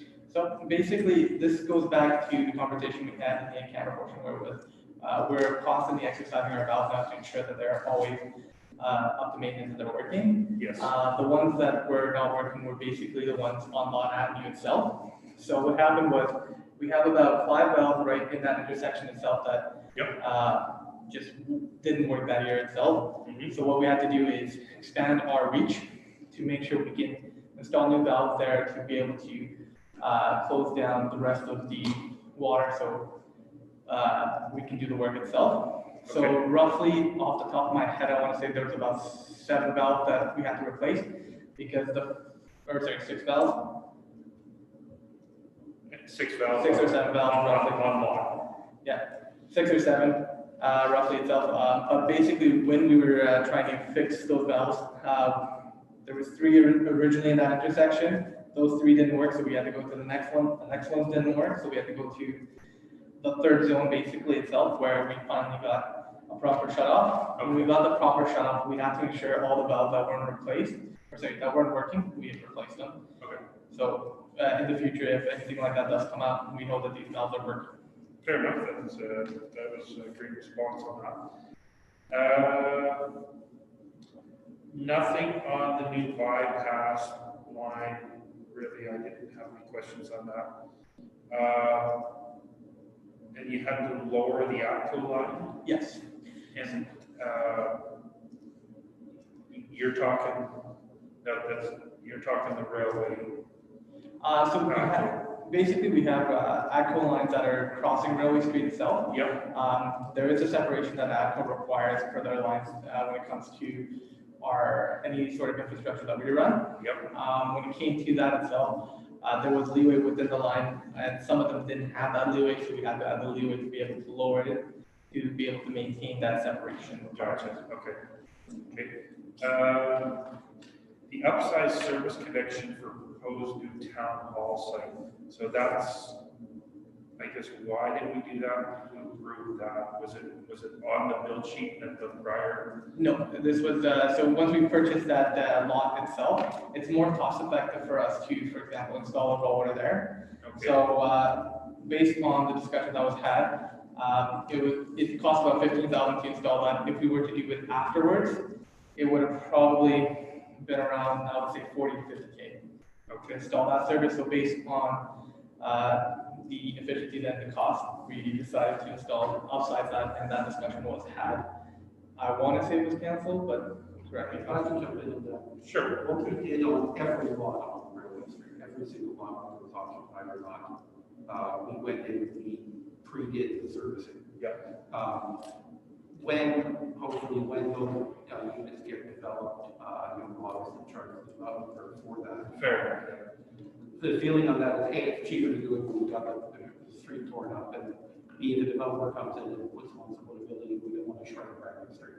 Oh, I totally get it. I just, So the fact that what it is we put it in for the town hall because we had just bought the CITC building, we were operating on consumption that we were going to develop it. now, it couldn't use, it needed an upsize service than a regular business service? Mustafa can probably correct me if the details here. I believe there was it 1.5 or 2 going in That would support a fire suppression system. So it was actually a 3/4 inch that was going into it. What size was it? 3/4 of an inch for the water line. Okay, so it was 3/4 inch before. Yes. And you have to upgrade it To a 2. to a 2. To get fire suppression. To support. The size, the footprint of a proposed building that we were proposing for that site itself. And realistically, because of its original purpose and what we intended for it, it didn't have the service, like the size of service. Yeah, okay, that's fair enough. No, that's.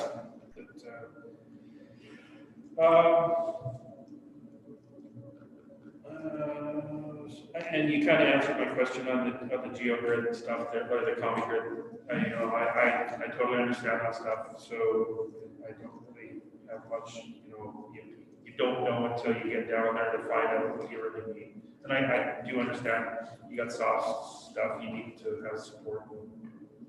And a majority of that common grid was actually used at the beginning of the project where we saw a lot of rain and everything like that. Yeah. As we proceeded further with the project, less and less common grid was used because we had favorable conditions. Yeah, for sure. Sorry, I skipped over one, the contaminated soil. So there's now 2 sites have contaminated. You said there's another.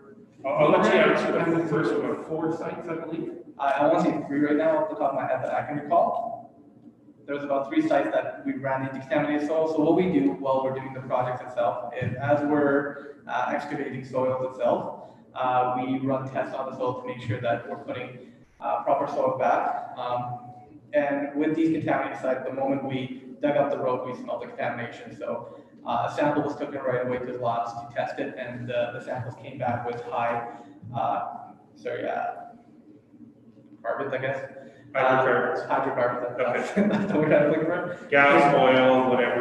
Yeah, it's hydrocarbons.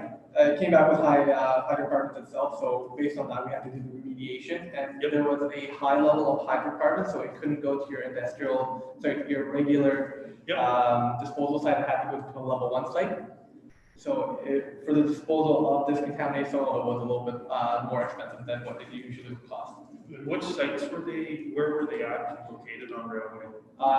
The sites that were located on railway, they were areas that where there were previous gas stations and stuff like that. One of them I want to say was by where Imperial was. The other one was near Osler. There was a massive stretch. So basically where the, right next to Carmen's, where the Apple Auto Glass is, and across the street, the side street next to it as well. Previously over there used to be. Yeah, I remember I was told there was a gas station. Yeah, it was a gas station with a mechanic bay and all that other stuff. And then there was a 3rd contaminated site. That was the surprise location by the park. Yes. But nobody knew about it. Yeah. So across from the Shell. The park, Band Park. Yeah. So basically at the Shell gas station right there. And then more towards near Bantam Park, not really towards the Shell side. So you're saying on the west side of yes. Of the road. Yeah. So across. I just have to write. I'm sorry, I have to write it all down. It's all I can't remember. West side. So that was one location. You said the other location was Osler? Yeah. Yes. Osler. So at the intersection there? But yeah. There used to be a service station on both corners on the west side, and I'm not sure what was on the east side, but on the west side where the last place is. That used to be Dealership and gas a station. shop with school buses and everything else, and then across the street, the empty one. It was a full service station, gas station, and everything else as well. Right, and so it's just where we dug up is cleaned, but those lots are probably still. Yeah. Exactly. So Yes, we had a little bit there. It wasn't a lot, but there was some by where? By the pharmacy. By the pharmacy. Yeah. There, yeah. The Ramon side wasn't as significant, but there was contamination by where the pharmacy is currently. At that corner? It was basically, I would say, roughly a 3-4 meter stretch. So it wasn't significant enough. In front of the pharmacy or? Yes, in the road itself. Do we know, like, past, but do we know if all those, Gas station? gas tanks and stuff? Brownfield site, cleaned up yeah. all over? Some road, like a farm lot, you used to have tanks and stuff, but there's a bulk station where the arches sit, there's a bulk station across from me, they just put them everywhere, there's a place beside Carmen's a long time ago, so. Yeah, but were they all removed and remediated before it was built? No. So what was the question? I'm sorry, Councillor Harris. Oh, sorry, I just asked if all the, Brownfield sites. all the, tanks were removed and remediated before they were built upon again. Oh, okay. For where the surface sites were and stuff like that, where we have the buried tanks for the gas. Yeah. Council Harris was wondering if, when those sites were disappeared, did they take out the tanks with them? And based on my understanding, some sites yes, some sites no. It's unclear which ones were and which ones weren't. Oh, okay, so do we know in town, I guess, where anything's left, like We have drawings, which may or may not be correct. which is fair, but Seems like that story, that was my story all year. And drawing, and I'm like, this is what it's supposed to be. so when the contamination happened and we got it tested and we saw that, and it got reported to Alberta Environment as well. We followed the proper procedures when it came down to contamination. So depending on the level of contamination, it is up to our consultant to report it to the proper authorities. So it wasn't high enough to. No. So it's up to our consultant that we hired to report that stuff. So if it met the threshold, they would report that stuff to them. Okay, so below a certain level, all the way above a certain level, we're talking about the environment. but it was high enough to go to a level 1 facility. Yes. But it was low enough not to have to report. Exactly. So basically, one of the main things we add in our contracts, whether it be for engineers or contractors, it is their liability and their call to make what things have to get reported. Oh yeah, for sure. Just so we can basically mitigate the risk from us. Because what we don't want happening is somebody coming up to us and saying, hey, you get to report it. That's where we pull out our contract saying it's the responsibility of our contractor and consultant to report it. So was that our contractor or did we hire an environmental consultant? So we left it up to professional excavators? No, we left it up to Stantec. So their engineers, it was up to their discretion. So if they don't report it, they go after the scam afterwards anyway. So they how do they know? How does anybody know if it gets done? Never got reported. They would do their due diligence. Like I can almost guarantee if it required for it to be reported, it was reported. Okay. I'm just concerned that, For sure. it's, if we get contaminated areas in town. Yeah. No, we follow the proper protocols and then we ensure that. I trust you, I totally do. I just want to make sure that, our residents are aware that, that we did find, you guys did find contamination and, I hate for them to hear third party that, when you guys dug up that. They've done a lot of drilling before we got to the street also. Yeah. And they found some of it before we knew it was there, but some was not long, not big. Other places just showed it for no reason. Yeah. Yeah. Our first thing we did was we did a geotechnical investigation on Railway Street, and we tried to focus on areas that we didn't know. There were gas stations and stuff. Some areas that we knew that there were gas stations when we did our drilling came back negative and said the soil was good to go. Wow, surprising. That's a good thing. That's good as well. It was really scary to find something really bad. So. Yeah. The only place that was really a surprise was that little bit in front of the pharmacy. That was, I think, the only one that said, geez, where did this come from? Exactly. The rest, we were in. Nothing there ever. So. Any other questions? We were half expecting. Oh, sorry. And you said there was a side street to that contaminated soil? Well, there's one side street we haven't done, and we have, that's getting done next year. And what do you mean? So we didn't do the side street, one side street this year. So for Osler itself, what happened was we looked at the infrastructure. The infrastructure was done up about, I want to say about 3-4 years ago. Based on the assessment we made on the infrastructure, we decided not to dig it up because it was brand new infrastructure and it'd be a waste of money, of taxpayer money. Oh yeah. So we decided to leave that in there. Because we were running into the weather itself, we decided not to do the concrete work and partial rehab of the asphalt.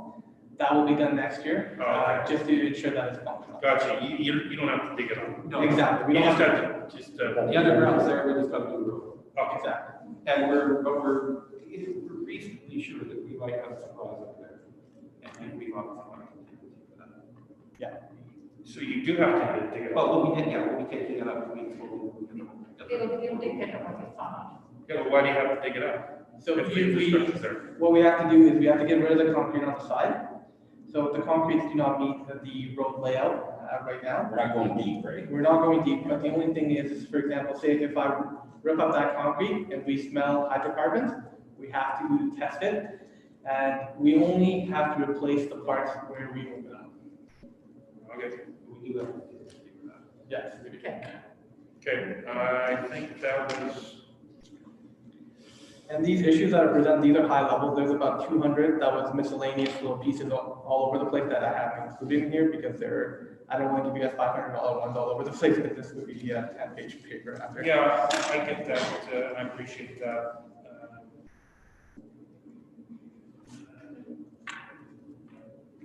Okay, just, the last thing what you have left to do here, what you're saying is you got about $2.5 million left in dollars worth of work, and that reflects your 2020 construction. 2021, yes. 2021 construction. Yes. Is about $2.5 million worth. Yes. There's no extra that in 2020 that has to be paid to professional excavators. So we're expecting to spend at the end on December 31st. Yeah. All the money that we paid out for the project will be $7 million. Okay.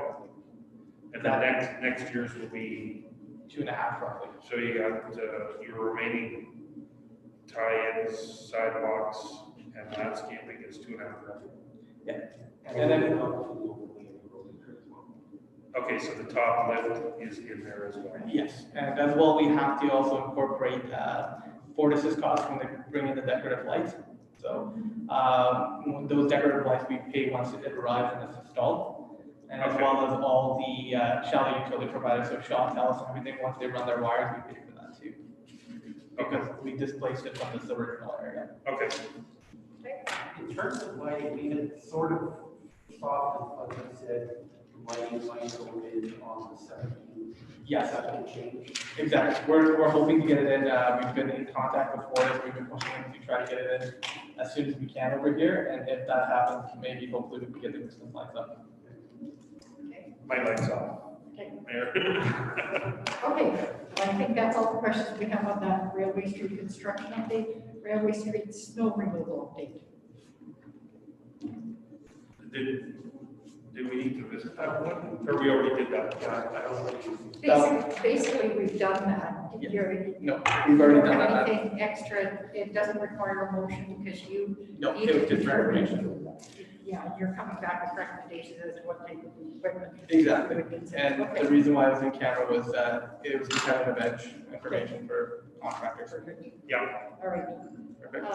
Thank you. Thank you. Financial reports, checklisting, accounts receivable attached. Any questions? If not, I have a motion to accept.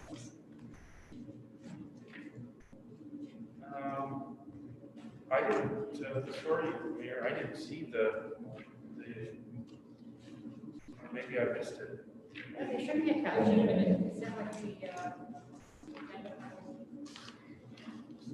Oh,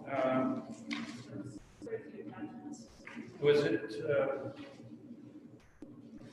It would have been sent on Tuesday or Friday. my apologies, Lindsay, I did not, maybe look far enough now.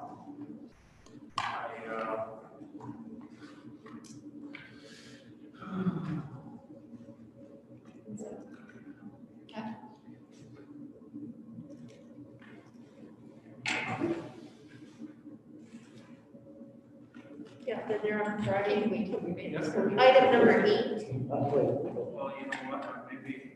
I just resent it to you.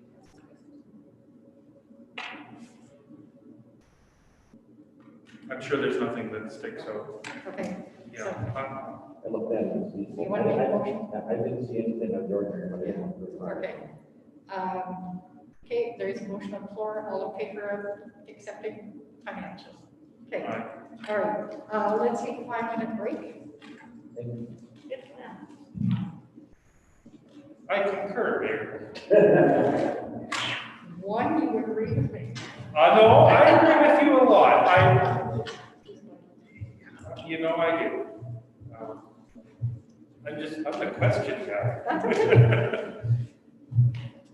I need like a few minutes with this mask off. I don't know. See, the thing, Justin, see, we learned a lot of stuff. So you gotta catch up, so ask all the questions. That's what I'm doing. Because we've already had all these meetings and asked all these questions. I find my eyes dry.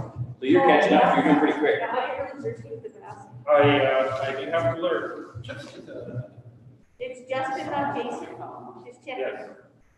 When new council, a couple of new councils came a few years ago, we set up some virtual meetings where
Next item is bylaw 2020, regulating procedures of electing mayor and council.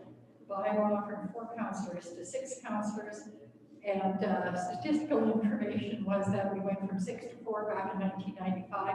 So we've certainly grown since then.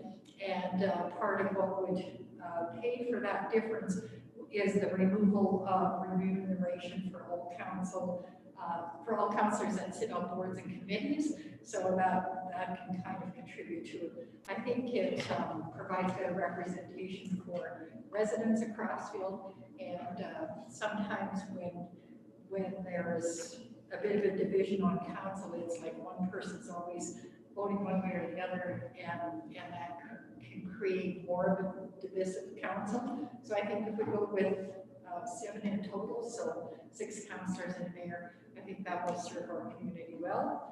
Yes. So I'll make a motion that we give bylaw 2020-20 first reading. All in favor? Aye. Okay. And we can also give it second reading and then set a special council meeting for December the 24th at 10 o'clock to review and consider third and final reading. So do we want to give it second reading? Okay. Who wants to give it second? Okay. All in favor? Aye. Okay. And shall we set then a motion for a special council meeting December 24th, 10 o'clock for third and final reading? Okay. Okay. Well, what if you're not gonna be here? You can stay. I can stay. I don't know how, but if you teach me, I'm good to go. I was thinking about going to DC to see somebody on the 24th of it. Parliamentarian. He can zoom in. Can I do it on my phone? Yep. Okay. I just have to send you the link. And, Okay. yep, I can show you. Perfect. Perfect. Because it'll be fast, quick, one thing on that. Okay. Technology. Okay, so that was Councillor Harris's motion for the special meeting. All in favor? That's carried. Okay, actions and decisions, appointment of returning officer and substitute returning officer for 2021 municipal elections. Motion is there to appoint Lindsay as returning officer, Merrill as substitute. Do I make that motion? Okay, all in favor? Aye. Great. Business arising. Mine didn't get in time, so I just want to add that December 8th, we did the ribbon cutting for the Emery Outdoor Rink. Kudos for getting the grant towards that. It was a very worthwhile grant. Sounds like there may be opportunity for another grant, so we'll be pursuing that. December the 8th, also planning meeting council had. And on the 9th, and again today, meeting with the Water Commission, where we had a waterline leak that we were doing an investigation on to determine what happened there. And then also a new initiative taken on by Ron Hunter, Mayor of Didsbury. And she contacted the mayors of Carstairs, Pomona, Crossfield, Didsbury, Drumheller, Old Sundry, Three Hills, and Trochu, looking for opportunities for that area, for our area, and economic development. At one time, we were included with Red Deer in the mayor's meeting for economic development, but we're at the very south end, and Red Deer didn't really need us. And then, you know, mayors in southern Alberta would get together. Well, they were on the far side of Calgary and Airdrie, so they didn't really need us. So it's kind of a bit of a gap, and it was interesting that these other communities feel the same. So the first meeting was today, but I was double booked. So the next one we'll certainly participate in, and just looking for, you know, meeting opportunities to promote the area, that kind of thing. So that's probably something that will be coming forward. Great work together. Yeah. Well, and I think there's, you know, like Rhonda said as well, that we're kind of similar in size and certainly similar in area. And yeah. And for some of these small communities, like if you take like Cremona, you know, it's a beautiful area. I'm sure there's tourism that can be promoted, but they aren't big enough to do it on their own. And so, you know, with a little support from other communities, maybe that's an opportunity for them. Anyways, I think it's a great group of people, and look forward to seeing what they can maybe put together. So There were a couple of things out of the planning meeting, but Councillor Harris has them in hers, so we'll continue on here. Deputy Mayor Chris? At our planning meeting, I have no other to report. Okay, Councillor Gustafson. Just the planning meeting that we had on the 8th, and then on the 9th, I had a Rockview Foundation meeting, which in the agenda just kind of highlights what we did in the meeting, the lodge manager's report, the HROHS report, our CAO's report, the financials for 2020, which looked fantastic, all considering the state of our union. Our 2021 draft operating budget, and then just to further the conversation on the purchase of the Hampton Inn for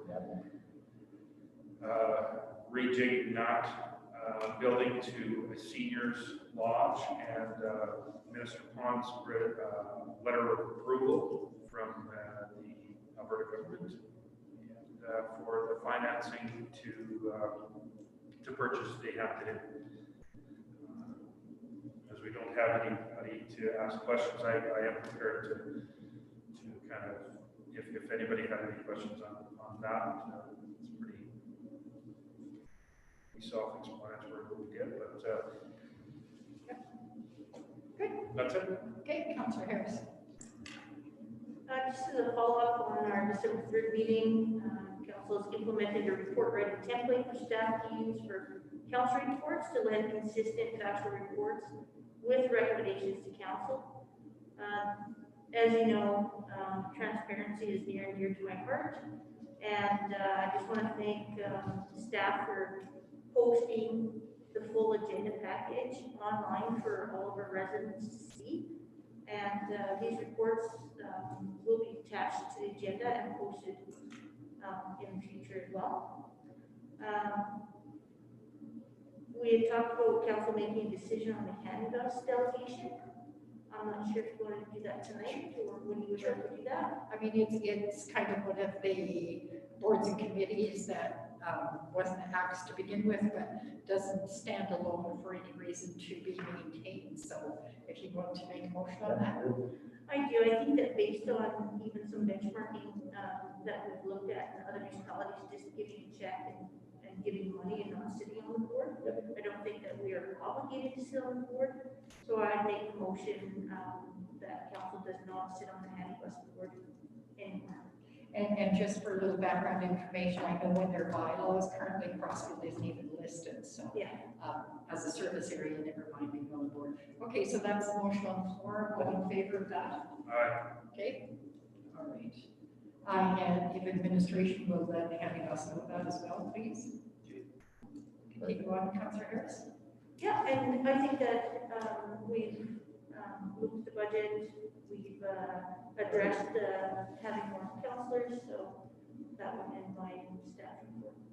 Okay, my councillor report. All right. Staff report on the splash park, that'll come back yet, so. Yeah. Okay, Councillor Helfrich participated via Zoom, or Zoom was what we have on for the council planning meeting. Administration operations update. Not a ton. As Mayor had noted, we opened up the newer outdoor arena in Vista. Thanks again very much to both Green and McAdoo for contributing financially. It makes it easier when other people throw money in. Got to meet our former and province's former lieutenant governor as well, who I had not previously met, so that's a bit of a positive. Interesting development out of the Nose Creek watershed partnership. As council knows, the town got $250,000 or $200,000 community partnership grant to fund them doing a water model for the Nose Creek Basin. As an extension of that model, they're going to be modeling some low energy flow options. One of the problems we've got in Nose Creek right now is Once a year, over a 3-week period, the town discharges 500,000 cubes of sewage into it. And because it's such a compressed discharge, it basically wipes out whatever potential rebuild and regrowth of riparian areas has occurred, or I think wipes it all, or severely damages it. They're advocating a modeling for a low energy flow model where not only us, but everybody would basically try to slow the drainage down. So instead of, when heavy water events would be massive flows, we'd all try to work together to try and trim the amount of water coming in. This has some implications for the town of Crossfield. Right now, our discharge is it's right at the limits of what we can do in terms of not flooding. The landowner is very close to our discharge. We're historically dancing right on the edge of flooding line. And we do it in 3 weeks because the province tells us we have to do it in 3 weeks. There's no reason other than 3 weeks is the regulation.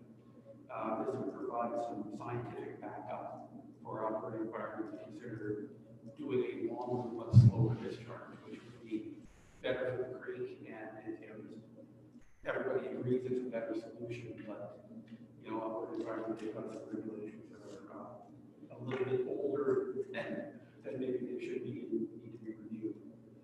We're getting close to the end of the year. We're trending towards a bit of a modest surplus right now. We're anticipating a surplus, operating surplus for the year of about $225,000. That's certainly an improvement from where we were earlier in the year. Again, our auditors will go in and adjust that number may modify a bit.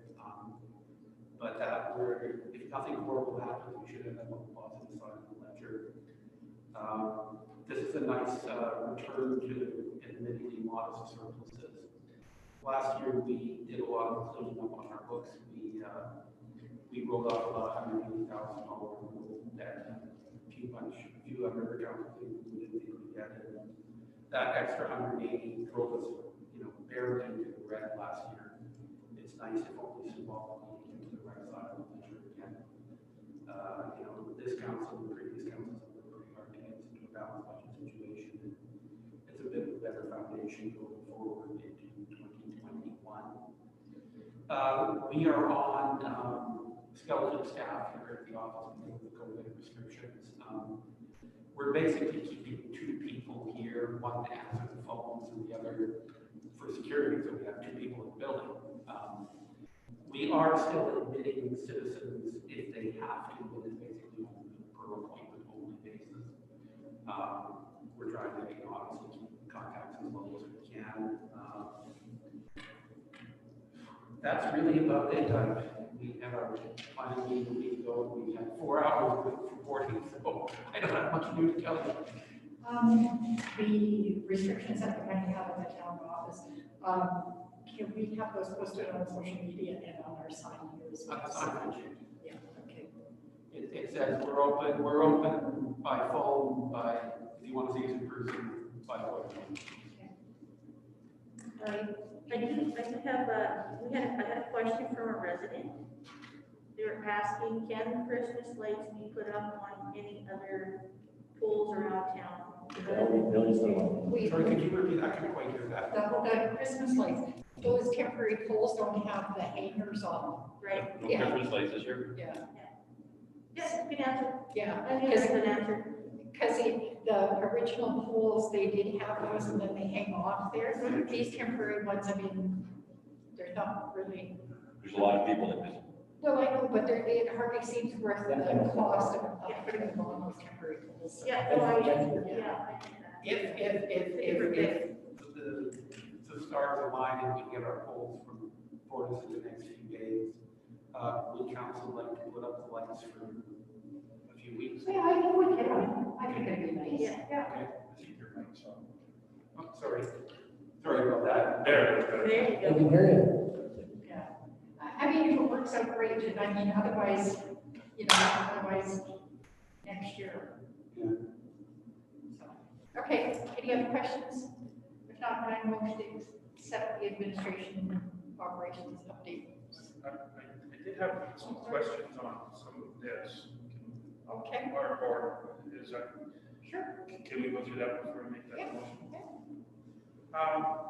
Which one are you on? Just the email that you sent on the. Oh, okay, yeah, there was nothing for action there. Just, yeah, I just had some questions on their, on the 314 now. I'm assuming that this is all public knowledge anyway, so this doesn't have to go in camera.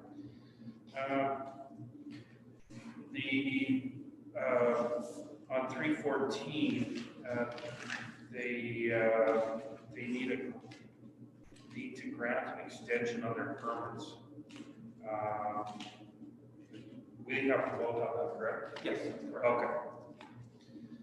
I was just a little curious on why Modus on their utilities was so low.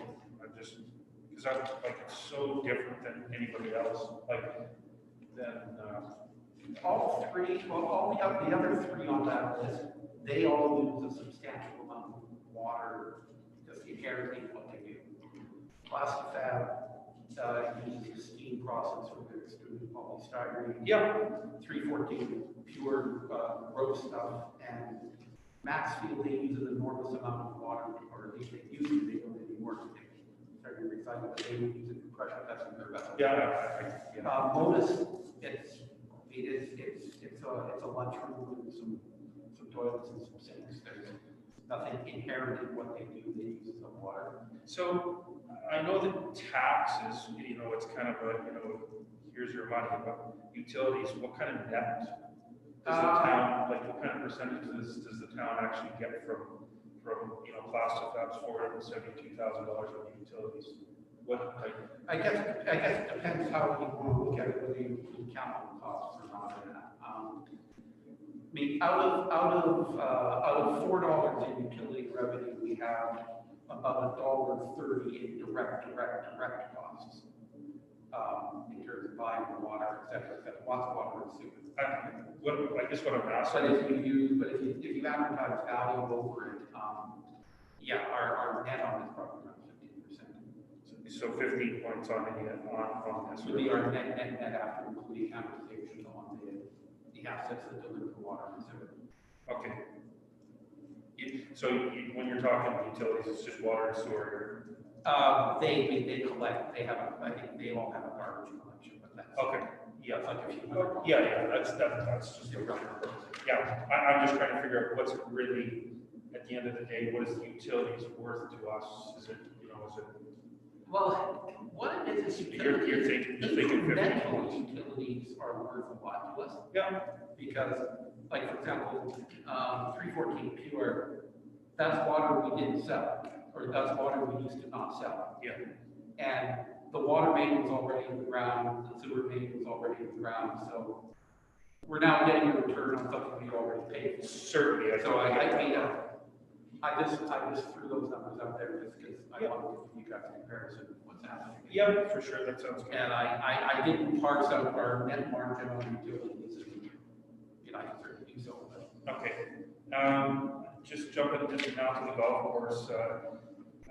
You said the developer was undertaking some basic engineering estimates. Yeah. And what were the concerns for that? Repeat, well, you said that there were some concerns, and what were the concerns that or can we even discuss that? Oh, I may have worded that badly. There were no engineering concerns in terms of this isn't going to work.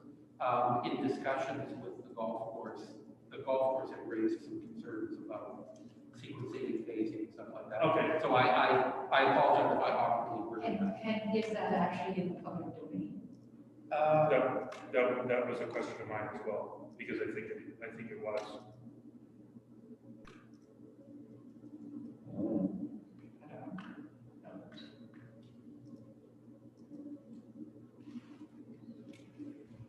Okay. Well, I do understand what you're saying. So they're going to come back and they're going to retake what they did before. Yeah. Okay. They're trying to make it real. Absolutely. The next one is in the CRM. Yeah. That we had provided air photos. You put LIDAR. LIDAR. I'm guessing you meant LIDAR. I tried to type LiDAR, what did I actually type? LiDAR? Replace D with a D. Okay, yeah, so we as in the town of Crossfield provided that? Yeah, we have LiDAR for the full town. Okay. We bought LiDAR for the full town plus about a quarter of roughly 18 months ago. Okay. That was necessary to model things for our massive snow plan. Okay. And so we have very, very good elevation data, and we just, as a courtesy, share that with developers to expedite their process coming in. So, yeah, I can understand it's, it's a tool to help develop. Do you remember what it cost for that LiDAR scan? Did somebody come in and do it? Yeah, we will. We bought it from a commercial service. Like there's a company that LiDARs the entire process and then they sell it out. Okay. I think I remember the number, but I'm not sufficiently confident. I'll email you the number. Okay, fair enough.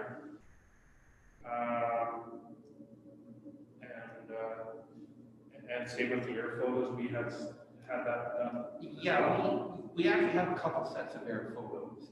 We have the full low ortho-rectified photos that Rocky County was kind enough to give to us. Okay. Because when they're flying over their county, they don't stop the camera when they. Oh, yeah, for sure. I get that.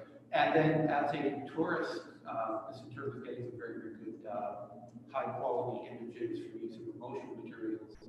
Last year we had a plane fly over Crossfield and they took, I don't know, 50, 60, 70 high-res shots from, 2,000, 3,000, 4,000 feet up that we got on the server. And we just shared those with people if they want to get some good shots of their properties as well. Okay, now does the original owners of WL Classic, they're engaged with you at the same time doing this? Actually, we call one of the traditions in Crossfield is we call buildings by their old names. I don't know why it's the WL Plastics is actually the Vertex. It's a Vertex, yeah. Yeah, Vertex bought it from WL Plastics, but everybody calls it. Yeah.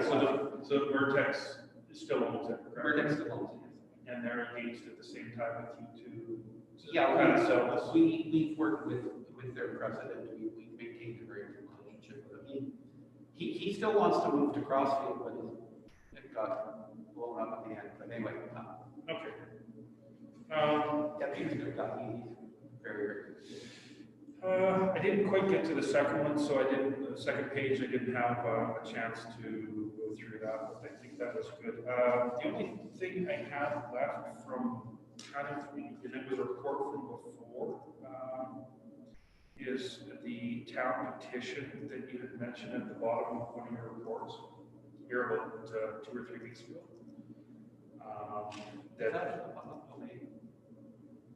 Yeah, I believe so, because the public submitted it. Okay. I would think, is it not? I have no idea. I haven't seen it, I have no information on it. No, but I mean, Ken's comments on that. On the petition, yeah. On the petition to have an audit. I guess that's been submitted to municipal affairs, we haven't heard from them. Oh, yeah, I just wanted to see where we're at with that. They are required to validate within, I believe it's 45 days, which would be second week-ish of January. Okay. And then it goes to, and then the deputy minister can leave a recommendation. Okay, so we will definitely see something back. Yeah. We'll be notified. Actually, if not, my understanding of the process is if no action is taken, I'm not even sure if they inform us. The pattern of the previous minister was basically to very, very, very, very rarely do anything with these things. But we have a new minister, so I don't know what she can do. I wonder if there's any way we can follow up and see where we're at with that. I can give the deputy minister a call, but the petition probably hasn't been validated yet, so. Okay. Would be my guess. I can certainly give a call. Okay. I do have like a ton of questions on all of the action items. This is like a time where we do this. Sorry, Mayor. Well, let's, A lot of those didn't get updated, so I should probably update that and maybe send that off to you guys in the next couple of days. Because a bunch of those are already taken care of. Yeah, I'm just looking at some that are completed, some are in progress, some we don't know anything about. So why don't, we've got a motion on the books, or on the floor for the administration operations update. Do you want to, before we vote on that, do you want to ask administration for an updated? Yeah, I'll get you guys. I can certainly do that, yeah, that would Okay, be. so let's I'm get, just curious with that update, if we can put some dates on, or even potential dates, it could move, like if something's not ready, the date could move, but even a potential date that would come back to council or be ready. A finalization date, is that what you're looking Right, for, yeah. like a completed date? Yeah. Yeah. okay, so is that your motion on that document then? Yeah, I don't think I see anything that sticks out that I would, yeah, I guess if you've got questions on the I updated. prefer an updated and then I would ask Yeah, questions. okay. If there is some updates on it, yeah, I prefer to see that. So do you want to make that motion? I'll make that motion, That we get an updated, updated action plan. okay, we'll figure that motion. Okay, and with that being passed, now we have your motion on the floor regarding the administration operations update, correct? Yes. Yes, was that your motion? Or was that? It was Deputy Mayor Price, okay. Yep. So are we ready now to, accept that? Yes? Okay. Yes. All in favor? Okay. All right, we have nothing at closed sessions and correspondence is that, motion tracking chart, updating upcoming events, programs, nothing. Any questions coming through? Not yet, no. Okay. If no questions, we'll wait for 3 minutes, is that fair? And then, if there's no questions coming in, then there'll be a motion to adjourn. Sorry, Joe, I've got a couple more. Okay. And it's just on the receivables here. I went through it I kind of dissected it quite a bit. And there's some things that stand out to me, and I don't know, Ken, if you can address this on the receivables end, on how we monitor them and who maintains the collection. Lori monitors and communicates. Okay, so and I see that, I kind of went through, and I know the column's not big enough to, you gotta keep your comments small. I know when I've asked, in my business, asking for collections to, keep her comments fairly brief, and maybe just if I have questions, I'll ask them. Just looking at the plus 90 column on Bloom and 314 and I know it's for, and it's for offsites levies. Actually, I'll deal with them too. The vast majority of the 314 was taken care of last Friday. They came with about $120,000, so most of that's taken care of. So, but that's what wasn't their receivables, was 120K. It was only 41,000. Oh, okay. They had some other things up there as well. There were some taxes up there on this list.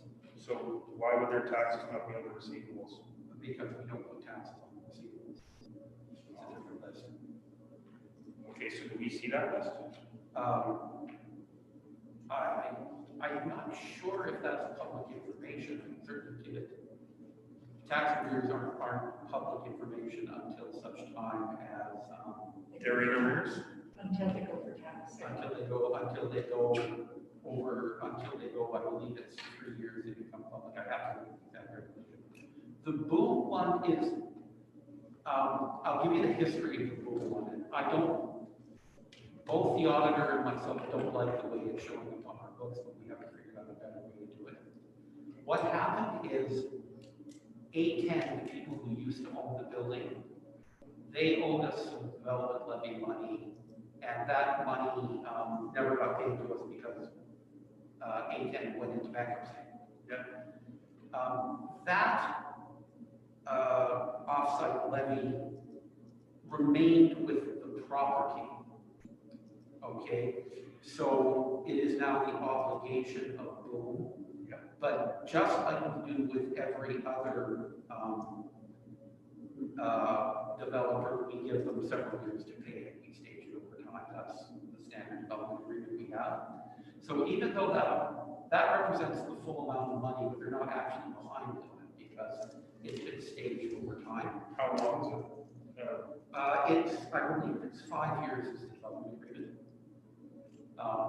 So our auditor carries it on the books because when A10 was in receivership, we carried it as an asset because it was an accounts receivable. But then when it got wiped out by the bankruptcy proceedings, it was no longer payable by A10.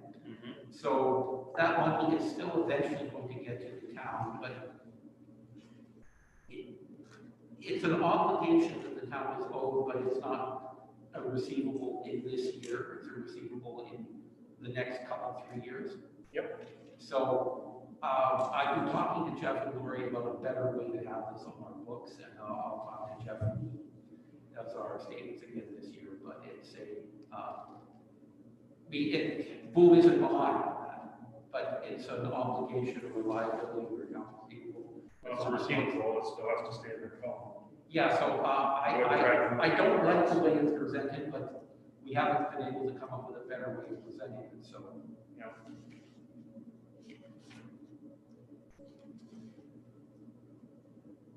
You know, when I look at some of the people that are in arrears for water, and I would just cut them off.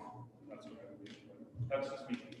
I'm not directing administration how to do their business, but that's how I would deal with collections. That was my only comment on that. Sorry. So money's always a touchy subject, but As it is for all of us. Okay. sorry. All right, nothing further, no questions, motion to adjourn. Okay.